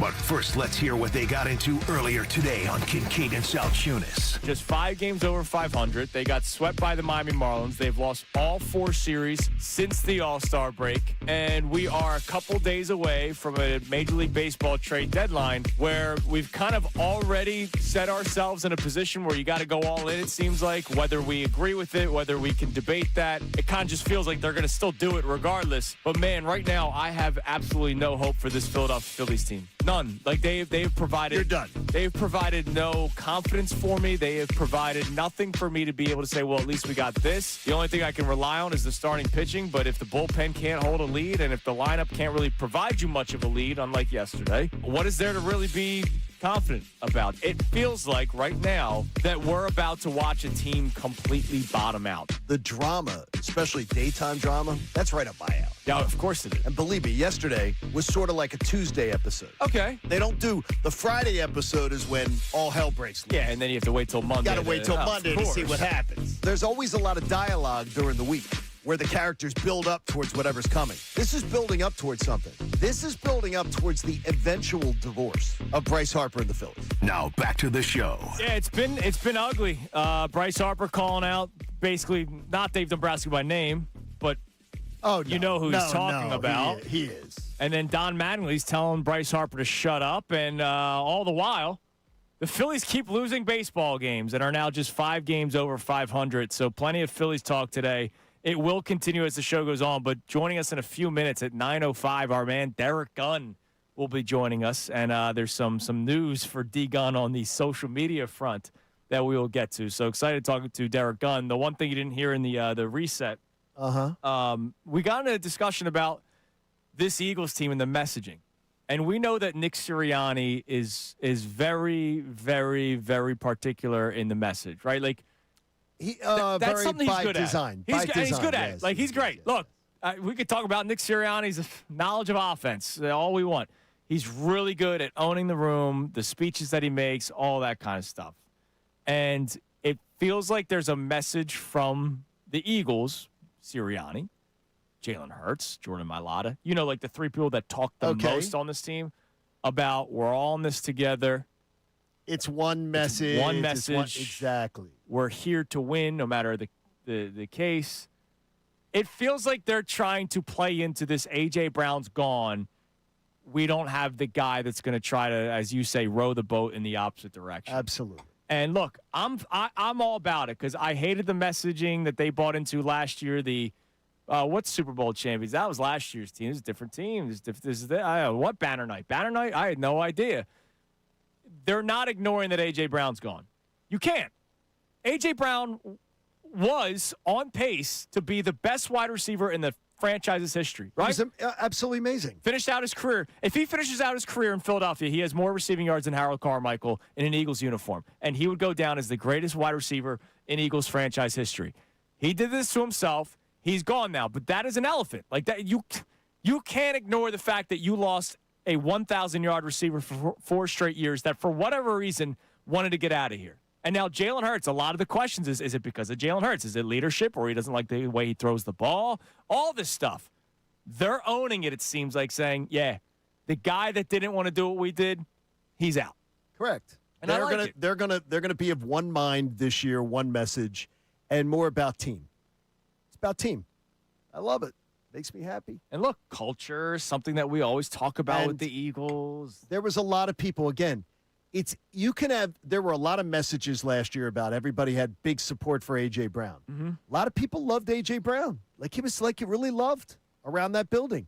But you can love A.J. Brown and not like how he worked and how he went about his business. You can have complicated feelings about people you love. And I think that was clearly part of it. Especially when the players are still going out there. Like, how many times have we talked about, imagine being Landon Dickerson or Cam Jurgens, who were playing through, like, legitimate injuries. Absolutely. And getting beaten up over and over and over again. And he's quitting on routes. And he's quitting on routes. Yes. And he's demanding a trade. Yes. And when they're 4-0. Yeah. When they're 4-0. After they had just won the Super Bowl. I don't get it. All right, we'll talk to D Gunn here in a moment. Maybe his phone got hacked. Maybe his. Don't say that. Wait a minute. I just bought some gold that he invested in. He got a great deal on some gold. He got a great deal on the car. So I did. No, I didn't buy the car. I got that on Price is Right. Unbelievable. There you go. All right. Phillies talk obviously going on throughout the course of the show. We are getting closer to the MLB trade deadline. Let's play the Jeff Passan clip that John mentioned. We played it earlier, but John mentioned it it's hilarious. A couple segments ago. Jeff Passan on SportsCenter last night, or ESPN. I don't even know what show it was at this point. It was late at night. All right. This is after everything happened. This is after the Phillies have blew the 6-run lead, gets swept by the Marlins, 4th straight series loss. Bryce Harper has his comments. Don Mattingly has his comments. And despite all this stuff, all the losing, bad baseball, and drama, this was Jeff Passan still about what the Phillies will be trying to do come August 3rd's trade deadline. The Phillies' plan can take a number of different routes, Phil. They could go and try and go all in for a star caliber player, and they've had conversations with the Los Angeles Angels about Zach Neto, who you say Trey Turner's at shortstop already. Trey Turner might not be at shortstop long term, and having a guy of Zach Neto's caliber, not just with his glove, but especially with the bat and with the power, would really help that lineup. And they might be forced to make a choice, and that other route is to go and get an outfielder, a starting pitcher, a relief pitcher, and maybe another bat on top of that. But if they do try and pull the double, get both, it is going to absolutely gut their farm system. We've seen Dave Dombrowski do that at past locations and in past jobs. And frankly, to great effect. But the Phillies have tried to be more about sustainability in recent years and extending this window. And that's what they're hoping to do here. They know they have elite starting pitching, and they want to build around that and see if they can make a playoff run like they did a few years ago. Like, are you kidding me? That was a laundry list. They need this, they need this, they need this, and then they'll be World Series contenders. And the good news is there's a trade deadline to do it with the prospects that you have. It's incredible, with all the they don't have those prospects. And it's almost like addressing these things in the offseason should have been the goal in 2025 and 2024 and in 2023. I think you need to stop dwelling on that because it's it's why we're where we're at right now. That's in the past. It's horrible, man. I know it's bad. Now there's one thing, if Dave Dombrowski really wants to show his resume and show his cachet, he could get creative. Here's the problem. Okay. The Phillies aren't a player on the margins away from being World Series contenders, right? Like they're not. Doesn't it make it sound it though when you hear a passing? Like when he lists off all those things, though. Because, and this is respectfully to Jeff Passan, and it's every national media member that talks about the Phillies. They look at the roster and they go, "Look at this team. How could they not be winning?" The Phillies are not a right-handed platoon bat away from winning the World Series. No, they're not. So Dave Dombrowski, there is a world where they get really creative. And last week or 2 weeks, last week you weren't in. Last week, Jeff Passan had his updated 100 players that they could trade for list all across Major League Baseball. And 2 of the top 10 players that were mentioned, and the Phillies were linked to both of them, were catchers. Now, one of them was Langoliers. His leg just blew up, so he's out. But Hunter Goodman of the Rockies. And I was like, wow, why would the Phillies be in on catchers? Unless Dave Dombrowski's got tricks up his sleeve that nobody's seeing right now. Right? Is Alec Boehm on the move? Is Bryson Stott on the move? Is Brandon Marsh on the move? Right? Again, we did the exercise. And he would be. If I told you a platoon player would be traded for somebody that could play every day, would you do it? Yes or no? We all say yes, but then when I throw the name Brandon Marsh in, it's, I don't know if I want to do that because I love Marshy. That's more of a hesitation, but I got you. But think about it. Like, if Dave Dombrowski has one crack at it left to try to win a World Series, getting a platoon right-handed bat in the outfield is not going to be enough. It might have to be a big splash, and a big splash is going to cost you. It could cost you players that are under control already at the major league level. But what do people want on this roster that you got? A good baseball. On this roster. Nobody wants Alec Boehm. They've tried to shop him when he was under control. They tried to shop him the last 2 years. Yeah, and he's a free agent. And nobody wants him. Now, somebody might take him now. I bet you could get a bullpen arm for Alec Boehm. I really do. I think you could get a bullpen arm for Alec Boehm. The team trained for Alec Boehm's probably a right-handed bat away or something. Yeah, no, but that's what I mean. Is that you could get – but I do believe you could move Alec Boehm at the trade deadline. Like, I think somebody would take him for a bullpen arm. But then what are you doing? Who are you playing at third? You're gonna take platoon players and play them every day? Well, it'd be Sosa unless you acquire somebody. Every day you're right. gonna play Sosa though? We've already seen that that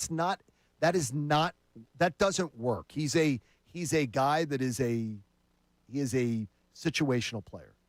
All right. I'm not saying trade these guys. All right, we can all be big boys and girls here and talk about movable assets on the Phillies. It's guys that are cost control. It's guys that have years left. Okay. Right? I'm not saying trade Justin Crawford, but Justin Crawford I would absolutely consider is a movable because asset, right? I'd consider it. He's under control for a couple of years. Brandon Marsh is a movable asset. Bryson Stott is a movable asset. There are players that are under control for the Phillies that we can all be on the same page and say they're not the difference makers. They're not. Justin Crawford has not been a difference maker. Bryson Stott is not a difference maker. Crawford may end up being a nice player. He's not going to become a difference-making player in Major League Baseball. Right. He's not going to become a cornerstone, one of the legs of a stool of a championship He's not team. his dad. Correct. His dad was Carl Crawford was a freaking stud, right? He was a stud.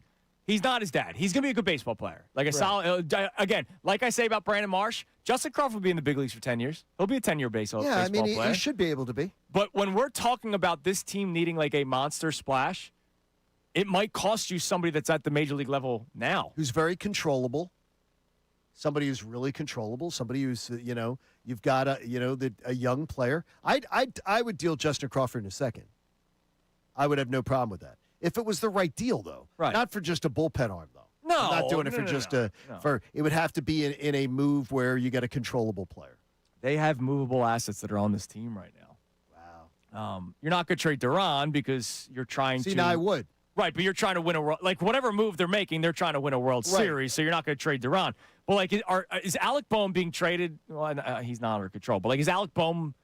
Man, they're done if we trade Alec Boehm, or man, we're done if we trade Bryson Stott. No, not at all. If they get this Neto fella, right, from the Angels, he plays shortstop, Trey Turner plays second, somebody's got to go. Right? You have Stott, you have Boehm. Are you moving Harper to the outfield just to keep Alec Boehm around? Like, I don't know. Like, if you're making an acquisition for a guy like that, somebody's out. Yeah. Guys, like, be ready. If this trade happens, which I'm in favor of because you have him under control for many, many years, and I don't give a crap about prospects, guys that you never watched play baseball. I would be okay with moving any of these guys because I think part of the reason why you've come up small in the playoffs is because these guys never took their game to the next level, right? Bryson Stott never became the batting champion. Brandon Marsh became the everyday guy, but is now maybe showing his true colors again. Who knows? Oh, well, no. His batting average has plummeted 50-some points. Yeah, it's horrible. I mean, he's gone back to being what he's always been. You might have 7 months versus 1 month. You might have to trade one of your players that have been wearing a Phillies jersey for the last couple of years in order to acquire a guy like Zach Neto, because that means there's a spot that has to be moved. Okay, let me ask you, who are you arguing against here? I don't know. People love these guys, man. Have you heard the text lines we've had all day? We had a texter say they're moving the team to Nashville. Move the Phillies out of Philadelphia. Who are you arguing with that you think is in love with Alec Boehm? I've been arguing with people like you for years. Yes. That's what it is. And did you hear me change? Yes, Again. I'm proud of you. This is not In yesteryear. some ways, though, I've heard you change, and in other ways, I haven't. Like in some ways, I hear you go, wow, I think they could be the team that misses the playoffs. And I was like, wow. Yeah, that was big. That was shocking. That was a big day for But then I hear you saying you're all in on them going for it at the trade deadline. And I go, which side of the fence are you on? I mean, those can be on the same side. I don't think they can. If you're of the belief that this team could very well miss the playoffs, then you don't believe they're a championship You club. can't sell enough to make a difference. Well, then that means no. But you can make sure by selling, you can make sure that you're not making the rebuild take a long Make time. sure that you're what, a 75, 80 win team in 2028? Yeah, you're gonna be bad regardless. So it's either go all in. You can't sell enough to win. in the future. No. You can absolutely, if you start selling assets that you have, in regards to getting more assets, you can absolutely make sure that whatever you do, the damage that has been done is going to be less damage. If you sell, if you sold Johan Duran, you could make sure that whatever happens after the lockout is going to be a lot less painful than what you do. If you go and trade whatever assets you have now, you're going to extend whatever pain we have after the lockout. Yeah, the Duran thing would be if Dave Dombrowski says, "Are we winning or losing?" And they won't have that honest conversation. They're not going to do that. They're never going to have that honest conversation. All right, then where are our fellow Phillies sickos at? What do we got on the text line? Davis on a text line. Feel the Davis difference. Check them out in Burlington. What do we got? Yeah, we have a lot of people checking in on this conversation. Mike from Turnersville checks in and says the Phillies should make moves to make the playoffs. In 2022, no one thought they would do anything in the playoffs. They barely snuck in. And after the next CBA, I expect there will be a salary cap, and it will change a lot of things. You have to go all in still. Yeah, look, that's where we're at. We have reached that point. I think we've reached a point of no return. All right, like you at this point, you're going all in. It's just what is all in? Because all in might not mean prospects. You don't have many. So you're advocating this, though. So now you're buying in because you're saying there's no other choice. There are choices. So are you advocating for going all in? I think somebody could make a very compelling case to sell. I don't think there is a world where the Phillies are going to sell. No, I agree with you. It's kind of like the DH thing. Do you advocate for going for it? I do not. I 100% do. I am going all in still because it's going to be bad in 2030 regardless. I'm telling you. So I'm going all in. I can't wait to see you putting together those show sheets. Send me pictures of them. I will. And, hey, maybe during they make baseball season. Maybe there is a world of a possibility, Johnny, where they make the big move that Bryce Harper's so begging for, and that lights something. We already saw one fire lit for this team when they fired Rob Thompson. Maybe getting the big-name player coming in here, whoever that is, lights a fire for this team. I'm more thinking of you down the line when you're doing shows talking about 35-year-old, 35-year-old, 35-year-old, 37-year-old in the starting lineup after the lockout. Well, yeah, but those guys are going to be there even if you sell. That's what I'm saying. But you can jumpstart other positions by having other young talent. Hey, maybe they age like fine wine. LeBron James, I'm celebrating a 41-year-old. Just saying. What else we got in the text line? I got a 41-year-old LeBron James. Anything is possible. They're aging. They're aging like $5 Chuck. All right, we have check-ins on the Bryce Harper conversation we were having earlier. Mike from Virginia says Bryce's actions aren't excusable, but they are explainable. He's been told he's a champion since being on the cover of a magazine at 15. He missed the Nats World Series by 15 minutes. The team blew it here, and now facing a lockout, the pressure he's facing to pay off his window is huge. But he's adding to the pressure, right? Like he could shut up, right? Like Bryce Harper, I'll say for the 500th time, if Bryce Harper did not go on the Mookie Betts podcast, if Bryce Harper did not speak to the media earlier this week, and he did not say anything about we need to trade for this, we need to trade for that, Dave Dombrowski would still have been aggressive at the trade deadline. Yes. And instead, because Bryce Harper is getting public with this stuff, it once again reiterates, like he said back in March, that there are players on this team that aren't good enough. He said it about Alec Bohm without using his name in March, and I don't agree with him. Again, or I don't disagree with him. No, don't disagree with him. I hate Alec Bohm. I don't want him on this baseball team anymore. Not personally, you just hate his performance. Yeah, I hate his performance. But as a teammate, like you can't say that. Like you straight up called out Alec Bohm. Man, our 4-hole hitter wasn't good last year. Yeah, sorry, Alec, my bad, bro. I'm telling you, Bryce Harper, again, I say about the mirror. Bryce Harper never looks in the mirror. He's one of the 10 worst baseball players in the last 6 weeks. Well, he doesn't have protection in the lineup, John. And he's going to blame. Oh, and that's what he'll do. He'll blame. He'll blame. He'll point. Blame. And he's not unbelievable. He's not wrong. Well, there is no protection in the lineup. But you can't.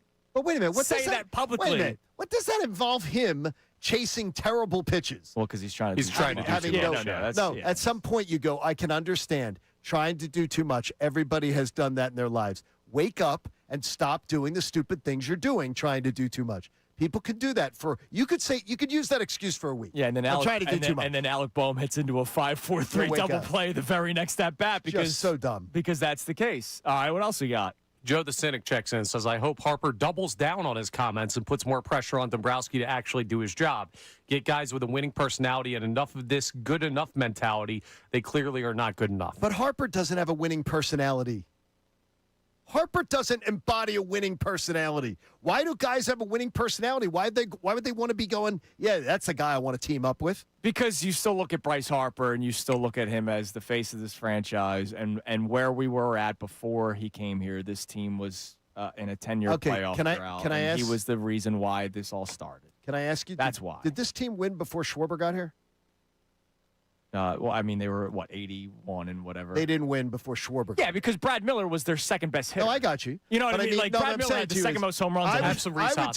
I would tell you across baseball, there's as many people that look at it and say that Schwarber is when you say face of this franchise, I think people across baseball look at Schwarber last as the year. guy. They weren't in the playoffs without him. And Schwarber is the much more popular player across Major League Baseball with his peers. Then Harper's not popular. I mean, he's got a hoagie after him and a beer. Well, I mean, he's a dude. He's a real guy. He's a real guy.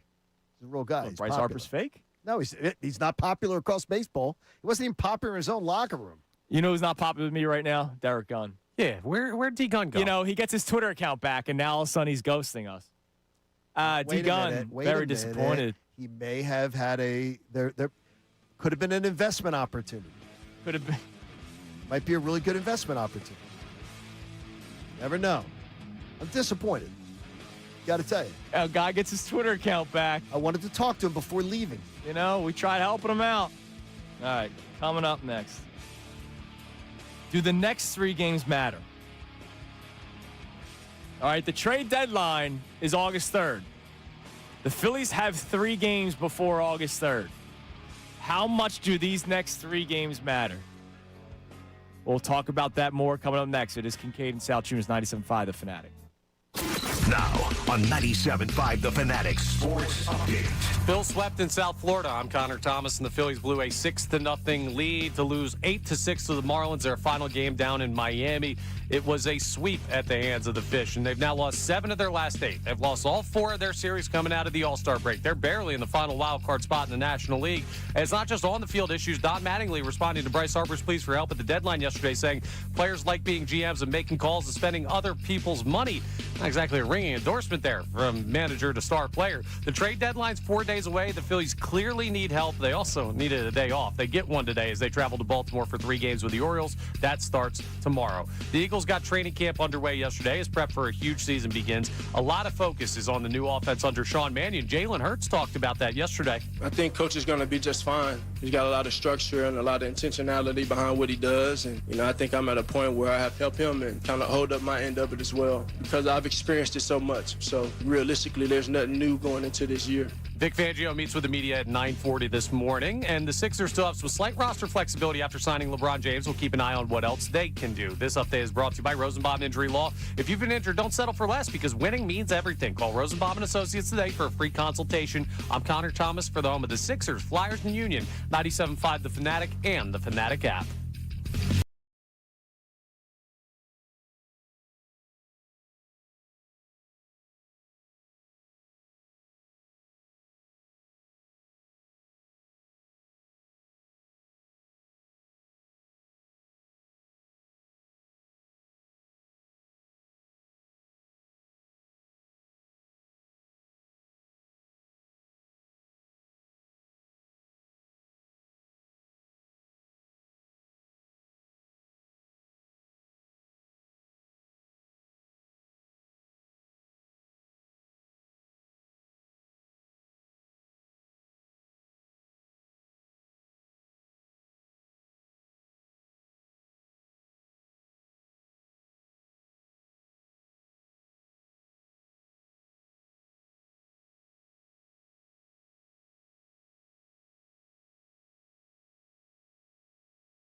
Back to Kincade and Salciunas, 97.5 The Fanatic and the Fanatic app.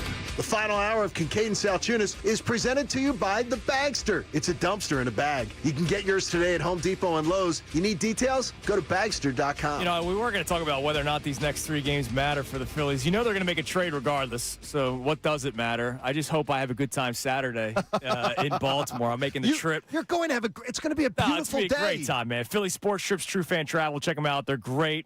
Whitney was our winner yesterday for the trip down to Baltimore and the tickets to the game, so can't wait to hang out with everybody. And then we make the drive back, and hopefully it's a party on the drive Camden back. Yards tomorrow? Camden or this Yards, weekend? Saturday. Nice. I've been down there. Jason Martinez is in studio. That's why we're done with the Phillies. Screw them. Did you see Ray Dunn pandering? What does that mean? He's wearing the Flyers hoodie. Oh, is that right? I saw him in the hallway. I thought it was Ray Harper. You gotta be kidding me. Jason's in today, so you're going to wear the it's 90 degrees outside. I'm wearing the hoodie because I like the studio. You know me. I like the studio ice cold. Same. Yes, you do. I like in the winter at my house, we set the thermostat at 54. It's unbelievable. You can see your breath in the morning. I like it 60. I think we have it at like 66. Oh, God, it's way too warm. 66? You just want the rink in a basement. That's why you want to find a place to skate. We have an ODR in the basement, by the way, because the cold air falls. We just flood it. That's awesome. Just turn the hose on and the sump pump off. I hope that my hot water heater breaks, so the water goes everywhere and freezes. Bradford White if it ever does. Yeah. What's going on, man? I don't need showers. Who needs that? Showers are overrated. Gosh. Jason Martinez. So what's up, brother? What do you got going on? I'm doing the midday show. They wanted me to come in and hang out with you guys for a little bit. That's always fun. Mr. Kincaid's second to last program here in Philadelphia. Dude, how about it? I know. Freaking abandoning me. I bust my bag to get you here for years. You did. People don't know that in 2011, or was it 2011 or 2012? I think we started it in 2010. We started in 20. Jason was at the other station, and I was as much as I was getting on a plane to come up here and take a job. You did come up at one point. We did. Oh, we did. Yeah. Yes, we did. We came up multiple times, and I was coming up here to take a job, and somebody blew it. Yeah. They're now in prison. Yeah, he's now in prison. The person is now in prison, but I would have been here. 16 years by now. Much earlier. Yeah. Yeah. The that person, by the way, I've never learned more from a boss than that man of what not to do. You learn more from bosses that suck than you do from the great ones. You tended to not follow a lot of what he was doing. Well, he would take credit for anything that I did that was good and blame me for all the crap he did that was bad. And that's why he was the boss, right? Yeah. But I he was the slimiest piece of crap I've ever met in my entire life. We were trying to figure out last night, Joe Amicone and I at dinner, I think 15 or 16 is when I met you. So when I was 15 or 16 years old, it's probably 87. Yeah, probably 87. My sophomore year of high school. So I'm 15. Right, there you go. So there it is. Well, all right. So what was? You know what? I've never asked you this question. What was John Kincade like as a coach? I know he's a Hall of Fame member. I hear how he talks about Bryce Harper. So I'm just wondering, what was he like as a coach? He's a bit of a pigeon as a coach. No, he was good. No, we had a great staff. A great staff. You measure a coach by the staff. Okay. Because you have to have guys on your staff that That's why you call Dr. Avedon Appel. A smart coach or manager in sports puts people around him that know the things they don't know because they're not threatened by it, but they know they can benefit from it. And we had a good staff. We really did. Great staff. Yeah. So, it was good. And we had a good group of guys, and it was a young group when I got there. Nick Sirianni? And when we went, and then for your senior year, I went to Downingtown? the rival high school. Was it just Downingtown at that point? It's just Downingtown. Okay, so there was only one. Split. And we went, and then we ended up meeting for the championship. Yeah. Where my new school was against the old school for the championship and had to go up against Martinez. And I told the story last night that the first shift, and I don't know that I've ever shared it, that the first shift of the championship series, I had Sean Monahan, one of my favorite players of all time. You and Monahan had many famous battles. I told him to run Jason Martinez first shift of the championship series best of three. Coach is sanctioning a run. This should be a fine. I did. I was like, Buddy Ryan. Not run you where it would be obvious, but to take your skates out. Yeah, well, just to sort of bump me. Set the tone that it was going to be. Because I didn't like that. He didn't like that. He didn't like being sprayed anytime being sprayed with snow. I didn't want people around me. I want a clean crease. You wanted your crease. So I always had anytime there was a stoppage, Jason Fallon and other players of mine would spray Mertitas and spray the crease. Yeah, because I knew how much he was constantly, like Monica from Friends, cleaning his crease. I've heard your potty mouth as an adult. I can only imagine what was coming out of your mouth at the age of 16, 17 years old. Yeah, there's a lot of goalies that don't talk a lot. Okay. They don't. They just stay in. They lock in. Talked. They do their thing. I talked. But you were intense. But he was I talked a lot. When I tell you intense, but he was the kind of guy that you just go. I was Jimmy Johnson though as a coach. There were rules for guys like Mertitas that didn't apply to other guys. Like other goalies wouldn't have the same rules as he had because he was a spectacular talent.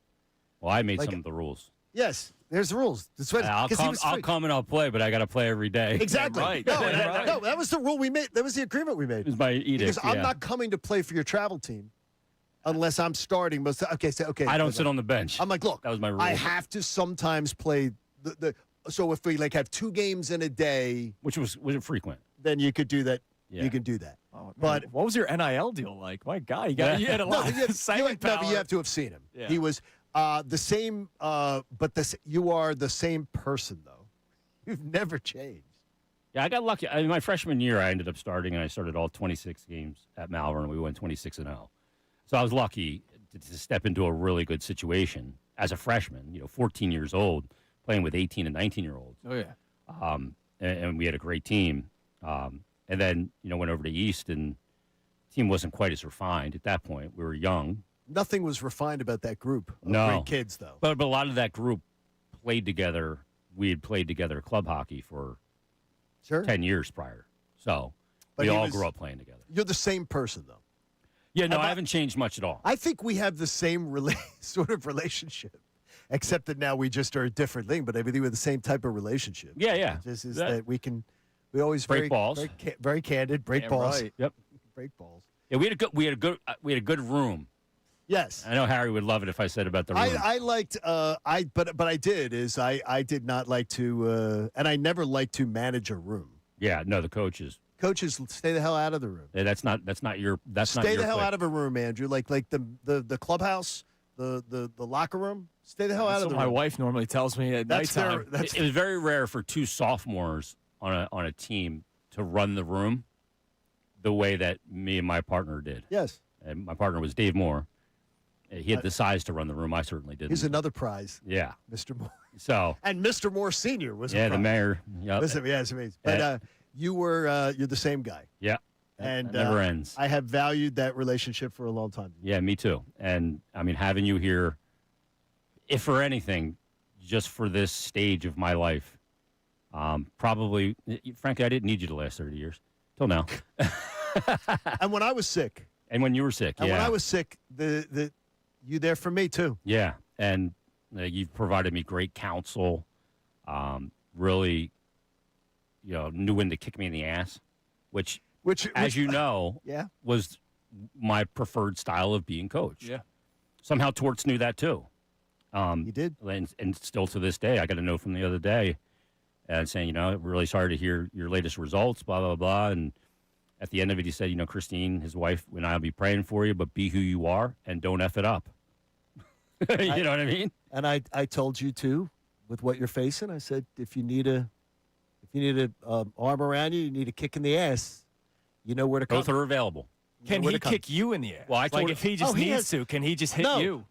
I never held the relationship with Jason at all times. I never had a problem with a player or a kid or anybody speaking. You did have to pull me off somebody one time in a practice. I forget who that was. That was Hutch. That was Hutch. Yeah. And, God rest his soul. Well, there was a practice that we were having at the old GW ring, and we were having warm-ups, and the other goalie, who never played, was in the net taking warm-ups, and Hutch comes in and just bombs a clapper and hits him right in the head. And then it's like, what are you doing, dude? You're trying to warm us up here. Yeah. And you bomb the dude in the head. Yeah, he was a little nuts. Nuts. All the tools weren't in the toolbox. Number 25. Yep. Pretty big kid. big kid. I chased him around the entire ice and finally caught him at the bench. Yes. Had him over the bench, and I was giving him the waffle. Nice. And they had to pull me off. Yeah. And it wasn't even me, the guy hitting the dome. Right. But he was that's who he was. But I was teammate. pissed. Yeah. I was like, dude, and there was history because it had happened to me before. He would do it all the time. He'd just shoot it and it just rocket at your head. Because he's a kook, but he was a great kook, and we loved him. Yeah. God rest his soul. He's passed. But yeah, I mean, look, teams can fight. Yes. Yeah. And I never had a problem with I never ever held on a player. A player they could F me out. They could do whatever. Yeah. I never had a problem with that. Iron sharpens iron, man. I never had a problem with that. If I could have a candid conversation with you, you could have a candid conversation with me. So there it was. Why are you laughing? They could what? They could. We'll F work you, on the phrase. They could F me F you out. up and down the wall if they want. I I don't think that one's any better. My sophomore year, when we got into the Flyers Cup, we played Malvern, and I had just left Malvern, and the entire student section was chanting, kicked out, kicked out. I didn't get kicked out. I don't remember what the Downingtown section was taunting you with, but they were taunting you. That was not always nice. Well, we were getting our teeth kicked in by Malvern that year. That's tough. And I was taking it on the chin pretty rough. After the first period, Coach Russo comes up to me and goes, do you want out? And I said, do I want out? Out of what? He said, do you want me to take you out? And I said, no. F no. Do I want out? Do I want to tap out? What are you, crazy? Nah, you don't tap out, bro. No, we didn't tap No, out. you We never tap out. gave up one more the rest of the way and still got our ass kicked. Damn right, man. He's never gonna. I don't tap out. One Tap thing out's- One thing I know about you, and I told you that. One thing I know about him. That's not in your nature. No. That's not in your nature. You're not tapping out. What do you got on the program today? I have no clue. I really don't. That's going to be tomorrow. That's going to be tomorrow for me because I refuse. I already told Andrew I refuse to do any show prep for the last show. That's fine. Yeah, you don't do any anyway, do you? I'm not doing anything. I'm not going to do a damn thing. Sends me some ideas. Like you don't even like right now in this town. You don't even need to show prep. It's so obvious. It's so obvious. It's like what's going on here with like you guys mentioned the Harper stuff, which when like your biggest names are making waves, it's the best you can ever be. It's a dream, right? Because it's not some pigeon player that's inconsequential that's making the waves, like Kerry Williams and the sconces back in the day, right? Right. Yes. We made a big deal out of that. It was, Kerry Williams, like, shut up about it already. Right. But when, like, Bryce Harper is, or, say, one of the biggest global superstars and most known people on the planet are coming to your city in LeBron, which I am thrilled about. Oh, yeah, of course. And I'm not like some super LeBron honk, but, I mean, not like the guy you're in for today. Is he he is. going It's nuts? good. And he should be. Yeah, everybody should be. Yeah, I mean, it's look. the best thing in the world that's happened. Like, John, think about the economic boom it'll bring. It's unbelievable. There's nothing bad about this. Greater Philadelphia tourism is loving this. How about the city worldwide? Globally. It's unbelievable. By the way, this is coming off of the World Cup where Philadelphia's already been talked about. Looked great. So highly. I mean, it is such a beautiful thing. Yeah. It is so beautiful. The only home run about it is that he's going to be 42, but we can't do anything about that. No. He's still playing at a high level, man. Yeah. And other guys are coming to do one thing. And I think the most important thing is I haven't heard many people talk about this.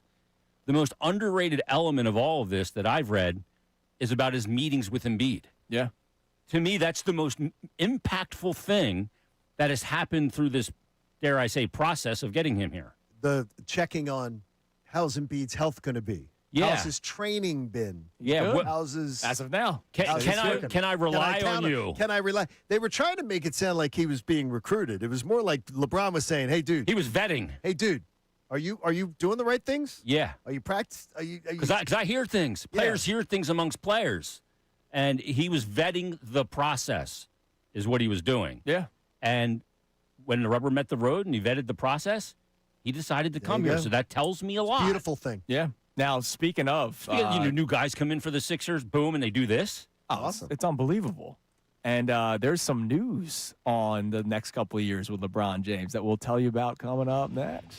Oh, that's a tease. I forgot that's about the radio tease. We got to pay off the tease coming up on the other side. 610-632-0975. Back after this. 97.5 The Fanatic. You're the man, Mert. Jason will be in with Ray buddy. Dunn today.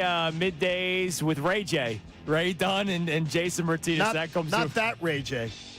Don't look at that video. I hope not. That comes Don't right Google next that. here on the Fanatic. Hey, a $25 bet on LA is going to pay you $162.50. How about that? That's future bets on the Pro Football Championship. How about a $25 bet on Baltimore or Buffalo? That's going to pay you $250. How about a $25 bet on the Birds right now to win it all? That's going to pay you $425. Get the BetParx online casino and sportsbook app. I know this. I am so sad to be losing the BetParx app, to be moving away and not be able to use it on a daily basis because you can live bet on Philly baseball. Man, am I going to miss the LeBron era with live betting those overs? Live bet on baseball, pro golf, MMA, tennis, whatever you want to do right now. Make your downtime fun time all summer long with the BetParx app. BetParx brings the casino to you on the beach, on the boat, on the lake, whatever you're doing, the casino's right there at your fingertips. BetParx, the only online casino and sportsbook app that I'll ever recommend to you. And they got a great offer, too. Right now, new users can get a $500 casino bonus back, plus 250 bonus spins on the hot online slot game Sahara Riches Collect 'em Max. Boy, that's a mouthful. You got to be 21 in Pennsylvania, Jersey, Maryland, or Michigan. Guys, bring it to Georgia, please. New users only. Terms and conditions apply. Check out betparx.com. Gambling problem, call 1-800-GAMBLER.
wonderful faces, check out youtube.com/975 The Fanatic Philadelphia. More of Kincade and Salciunas coming your way now. All right, so pay off the tees.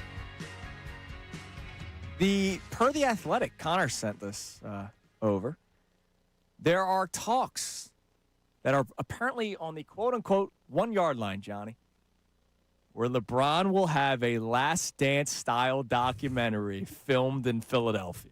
Okay, I think that's spectacular. It's awesome. No, it's awesome. And if he wins a championship, and that's part of the documentary, we have that for the rest of our lives. The rest of our lives we'll have it. I'm going to tell you, I think this is fantastic. Now, people are going to take an issue with this. People are going to take an issue with, and they're going to find some reason to have a problem with it. I think it's... Yeah, because he's making it all about himself. He's LeBron James. People want this. Yes. People will want this. And more importantly, this is fantastic. He's just trying to be like Jordan. He's trying to follow in his footsteps. Okay, good. Guess what? 100% of the Last Dance documentaries in history have ended with a championship. Yes. Yeah, you're right. Guaranteed. Plan the parade. And then when we have our next pandemic, we can all watch it. Sorry, guys. Let's hope we don't. Also, that's talks with ESPN for a major deal, so you got to defend the mothership there. Damn right. No, I love this. I think it's great. The more you can do of this with the best players of sports, you should. I mean, it's history, and now with the footage too. Like, sorry to age you here, Johnny. Like some of the footage in The Last Dance was like grainy footage. Like this will be like 4K. Here was LeBron with the Lakers and all that kind of stuff. It would be great. I'm all for it. The Last Dance, what they did with the Last Dance documentary, part of the lore of the Last Dance was the fact that it came out during the pandemic where there was nothing to watch. Well, they didn't. So the world stopped and watched. Here's the difference. The Last Dance documentary was not made with the Last Dance documentary even being a thought. It was made after the fact. Right. Long after the fact. Right, yeah. This is being made with the fact is let's make one. Yeah. This is different. Yeah. But people who will take issue, I guarantee you someone in our industry is crafting right now their faux argument. Oh, this afternoon. Their faux argument to say, I am pissed about this. This is going to be a distraction. It will not be a distraction. Because one thing I've learned is that LeBron James in his career has not allowed those things to be a distraction to him being a fantastic player in the basketball. By the way, this is the Sixers or Eagles Christmas album all over again, right? They record it during the summer, and then people get upset that it comes out during the holidays when they're losing. LeBron James is probably going to do his sit-down portion of the thing after he retires. Correct. Because he's going to reflect on everything. It's somebody is videographing his life. This is the big. It's not. I'm not saying it's a non-story. It's a story, but it's going to be a great thing, and we're all going to appreciate that it happened here, that it happened in a Sixers jersey, the last chapter of it, which hopefully ends with the grand ending that obviously LeBron thinks he can write here. By the way, something that kind of got floated out there yesterday. I mean, we're just saying things at this point, but did you hear what Rich Paul said about LeBron James being re-energized? Maybe 4 years, baby. Maybe 4 years of LeBron James in Philadelphia? I don't believe How many years will he play here? Not 2, not 3, not 4, not 5, not 6, not 7. See, I thought you were about to hit us with the Hoosiers 4, but I guess not. You never know. That's right. Energized. Could he play 7 years? No. How about this? Just give me the one. Give me the one. If LeBron James delivers the championship here. Oh, my God. Seriously, when you say that, I just know this. Know this. My first thought will be you. Oh, dude. I'll be ridiculous. My first thought of all things, it won't even be myself. It'll be you. Thank you. It's very nice. It'll be you. No matter where no matter where I am when I watch it go down, my first thought will be, dude, Andrew right now is losing his mind. And I will be saying, young, like 20-year-old, cosplayer Andrew. Yes. This is for him. Yeah. This is for him. Arnett Moultrie. By the way, something about this whole thing makes me really think this is going to happen too. it's really he going wins to every happen. place as he goes. This is why, for people that didn't want him, I don't know why. Like, it's your own agenda. It's your own. And a lot of the arguments are just hilariously so wrong. It's personal feelings. It's like, but the thing is the feelings don't even fraud. make sense. Like it's not like players gravitate. Big name players in the sport were begging for him to come play with them. Yeah, except for that guy at Fox. He said it was either the Sixers I or got retirement. that. Yeah. I mean, they were asking for him to come play with them. Come on now. New York Post put out an article this morning about why the Sixers could trade LeBron. So it's just. Oh, I saw last week it was how the Sixers could get Bronny. Like, what are we doing? Oh, no. By the way, don't don't tell me about that.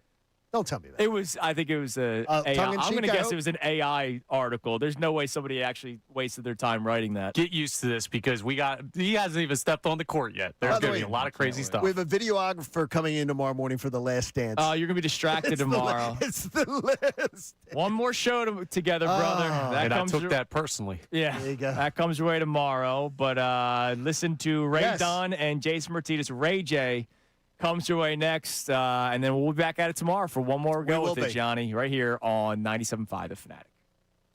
Now on 97.